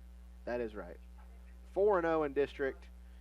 We'll try to get an update on the Southeast Riverton score for you, but Humboldt at this point right now, going into the final week of the season for the second straight year, undefeated, and looking to cap off a perfect regular season and a district title next week. I want to pan back to the middle of the field for you, and this is something that we've seen a couple games this year, which to me, a very special moment. You know, the teams obviously high five, you know, give everybody handshakes, high five, whatnot, but Humboldt's been real big on this all year, and they invite the opposing team to midfield with them, and a lot of times the cheerleaders as well, although I don't believe Northeast had cheerleaders over here tonight. I don't recall seeing any over there, but two teams will meet at midfield, and everybody going to take a knee, and they're going to have a team prayer. And you know, I stated this last week, whether whatever your religion is, whatever you believe in, I think we can all respect two teams coming together. Didn't have any major injuries tonight, which is always a plus. This is a very competitive game. It's a violent game, and seeing everybody come out of here essentially healthy, moving on, a lot of respect between the two coaches, a lot of respect between players. It's a game that without respect you can't play it, and so moments like these when the two teams can come together, it's something that you really do love to see. But again, Humboldt winning tonight 76-6, biggest win of the season, 70-point victory. We're going to take a 2-minute timeout. When we come back, we'll talk a little bit about what we saw tonight, give you an update on that Southeast Riverton game, and a little bit of a preview heading into next week, as well as talking to Coach Logan Wyrick. So again, take a 2-minute timeout. You've been listening to Humboldt Cub Football on AM 1460, 99.9 FM, and KKOY.com. We love the trailer pictures. We stand for the future of American manufacturing. We hope American consumers wanting to allow the principles that work in our own neighborhood. That's why we love the trailer pictures are still made in one by the fingers. Strong, consistent, and trusted. We love the products and manufactured in a state-of-the-art facility. Offers a skilled workforce and craftsmen. That's the new trailer pictures. And many of these things rely on. We don't compromise on the units of you. That's why we focus on the U.S.-made steel that's shaped in the states and durable American products. We love the trailer pictures, proudly made in Humboldt, Kansas. Go Cubs! The Monarch Steel Company has been committed to quality and excellence for more than 100 years. The employees of Monarch have worked hard to produce the highest quality cement for its customers. We don't stop at just making the highest quality cement. The Monarch family of companies extends into the realm of ready-mix concrete, concrete products, and sundry building materials. Monarch employees share a commitment to quality essential in meeting the varied applications of their customers. Monarch Steel Company, dedicated to quality and craftsmanship for over a century. Whether it's a family night out or dining at home, Opie's Family Restaurant has your menu covered. They offer a delicious variety of food on their daily buffet with a fresh salad bar, pizza, roasted chicken, mashed potatoes and gravy, and so much more. And don't forget their awesome selection of sandwiches, a favorite of Epstein. If you have the pinkiest of eaters in your family or want to try something new, come dine with us at Opie's Family Restaurant in Humboldt and Chanute. Finance plans are now available on Eastside Tire in Humboldt. Over 90% of applicants will be approved for financing when you purchase goods or services from your friends at Eastside Tire. The approval process takes less than 30 minutes and needs to be approved up to $5,000. At Eastside Tire, we're here when you need a little help with that big purchase. For all your tire, alignment, brake, and front-end repair needs on vehicles large and small, contact Eastside Tire in Humboldt and ask about our new financing options. Let's get back to the game on your own Humboldt Cubs, 1460 AM at 99.3 FM. back here in Humboldt, Kansas, where the Humboldt Cubs marched to a 76-6 victory here tonight over the Northeast-Arma Vikings. Humboldt moving to 7-0 on the season, 5-0, 4-0. I'll get my numbers straight here immediately. Let's try that all over again. Humboldt moving to 7-0 on the season, 4-0 in district, with a matchup looming with Southeast Cherokee next week. And I stood here for 2 minutes and did not look for that score one bit because I'm lazy. That's pretty much the only reason. I told myself I need to look at this score and then just didn't. So I can talk and do that at the same time. I'll do my best. But that was a big one, and next Friday, even if Southeast were to drop that one to Riverton next week, still going to be a big game. And actually, there is no update. Riverton, they were doing a pretty good job of updating their score till the end of the first half, and there is no other update. I guess we could always, maybe they're still tied. I don't know.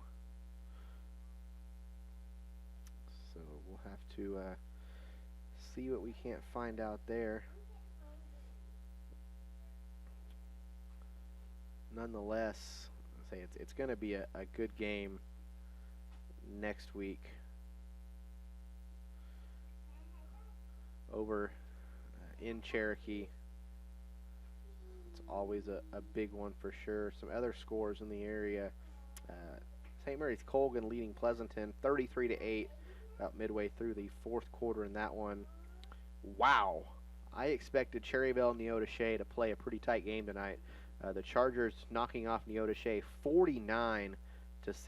How about the Independence Bulldogs looking for their second win of the year?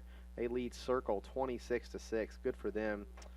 Ooh, as of 10 minutes ago, Eureka leading Belle Plaine 21-14. Belle Plaine came into this one undefeated on the season. That would be a huge win for Eureka as they look to try to win that district. Iola and Girard locked up in a tight one. Girard leading Iola 14-12.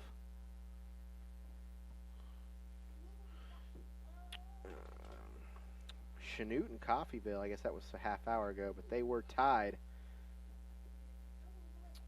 Parsons and Caney also in a tight one. That's a 5-point ball game. Still no score update from Riverton. As Coach making his way up here, he's winded. I heard him just say it's a long ways up here. I get it. That's why I don't go down at halftime. I just go stand out on the ledge outside. But Coach, thanks for joining me. First thing I'll say to you is I don't have a score update on Riverton and Southeast. At halftime, they were tied at 6. Oh, okay. If that tells you anything, but I don't know anything past that point. But big win tonight. Kind of thought coming in it was going to be kind of a game like this. New Northeast was really low on players. They just and I didn't realize they had 15 suited up. That's extremely tough. But talked about the goal was to score early and often, and I think he did that. Yeah, and they had some kids hurt. You know, they had, off the top of my head, I know one or two that or difference makers type players for them that are out. So that makes it tough. But you know, it was good to get out and get after it right off the bat. You know, I know that's been our issue for whatever reason this year, quite a few times, almost every night seems like. Sure. So to get out and get a couple turnovers right off the bat and get rolling was definitely good to see. So Connor Haviland doing his thing there. I mean, he just does what he does. A couple of 50-plus yard touchdowns. I noticed, though, late there in the second quarter, try to get that passing game going a little bit. Was that more of just let's see what we got here in a game, or is that something you want to try to do more going forward? You know, he throws a nice ball quite a bit in practice, and we're trying to look at some things. And honestly, to be totally honest, Jackson Akins was really working hard out on the edge. He made a couple key blocks for us. He on made a couple big blocks. key block down here. And we were trying to you rewarded him with the 2-point conversion. I noticed that. That was kind we're of trying to get, there's a couple where he was in, and we finally brought him on a jet sweep just to make sure, he got a touch, and that was good to see. He can do some things with the ball too. We got a handful of guys who can do some special things with the ball in their hand to give them the space. So we're trying to get a little love, and there's some things in the passing game we got to get better in, and good time to work on it on Friday nights and kind of go from there. Well, I know coming into this game you were averaging about 4 pass attempts a game, which when you've got an athlete like that at quarterback, you don't really need to throw a whole lot. But I liked. I mentioned it when it happened. Jackson Akins was doing a heck of a job blocking downfield on the outside, rewarding him with the conversion. I mean, that's not the same as a touchdown, but I'm sure as a player he probably appreciated that.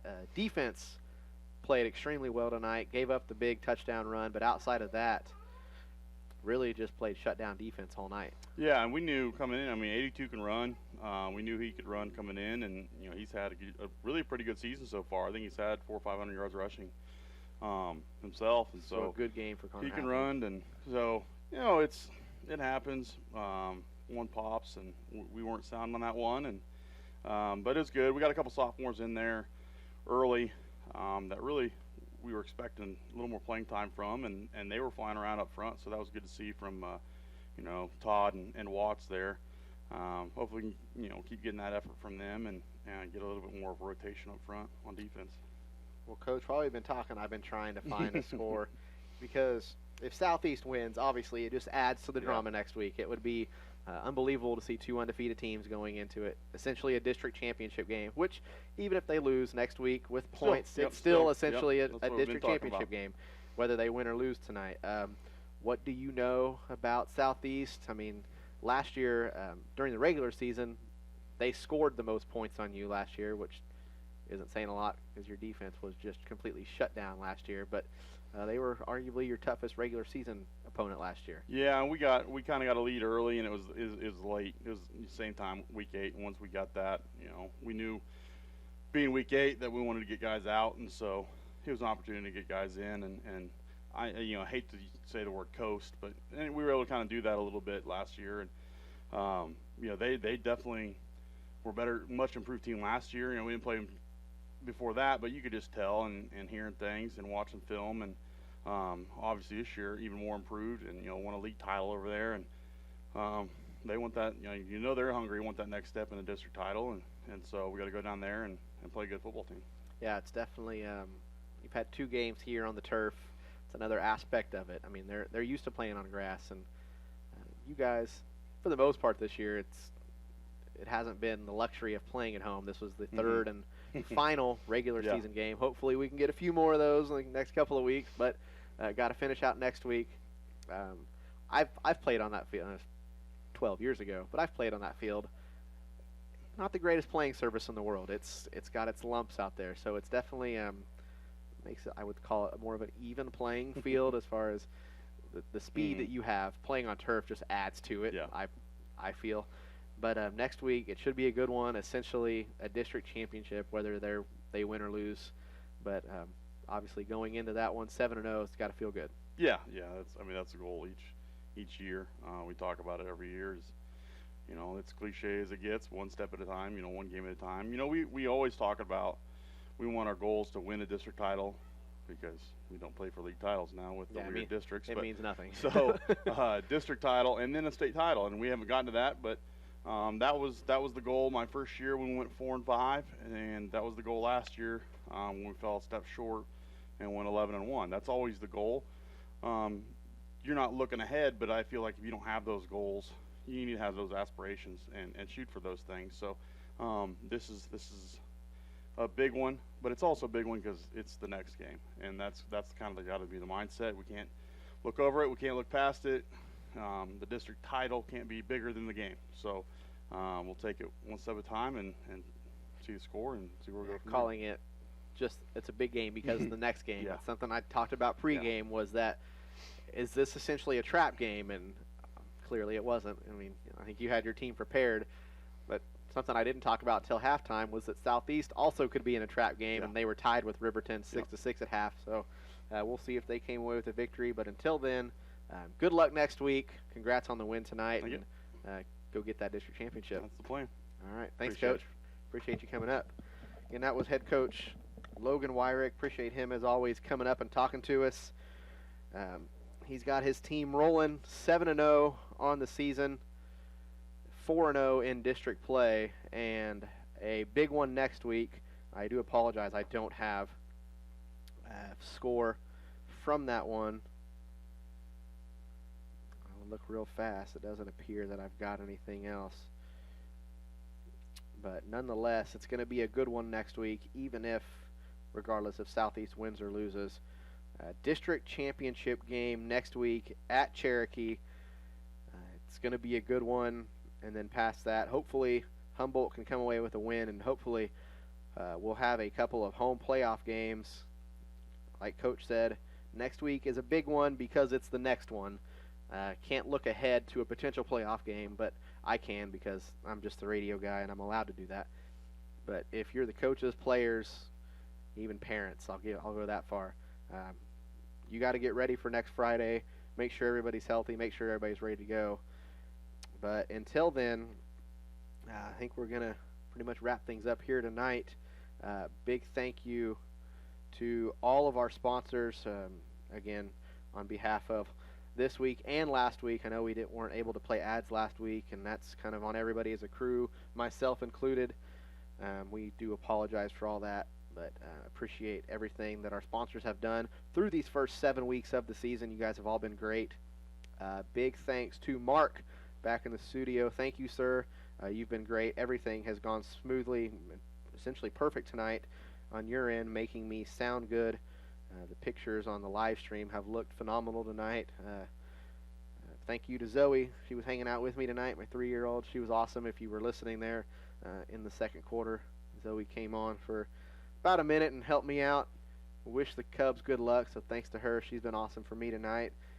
And everybody else that's just been a part of Humboldt Cub football, as far as the coaches, fans, sponsors, the administration, everybody. It's been an honor so far this year working with Humboldt. So I probably don't say it enough, but thank you to everybody. I can't thank everybody enough. Also, one quick shout out, the guy that got me my start, Kane Carpenter. I like to give him a shout out every once in a while. Thank you, brother. Without you, I wouldn't even have this opportunity. But again, thanks to everybody. Great night of football. Cubs win 76-6. Big game next week at Southeast. We'll have all the action. Until then, we're going to sign off. You've been listening to Humboldt Cub football on AM 1460, 99.9 FM, and KKOY.com. We'd like to thank everyone for tuning in to the Humboldt Cubs broadcast. Drive safely and we'll catch you.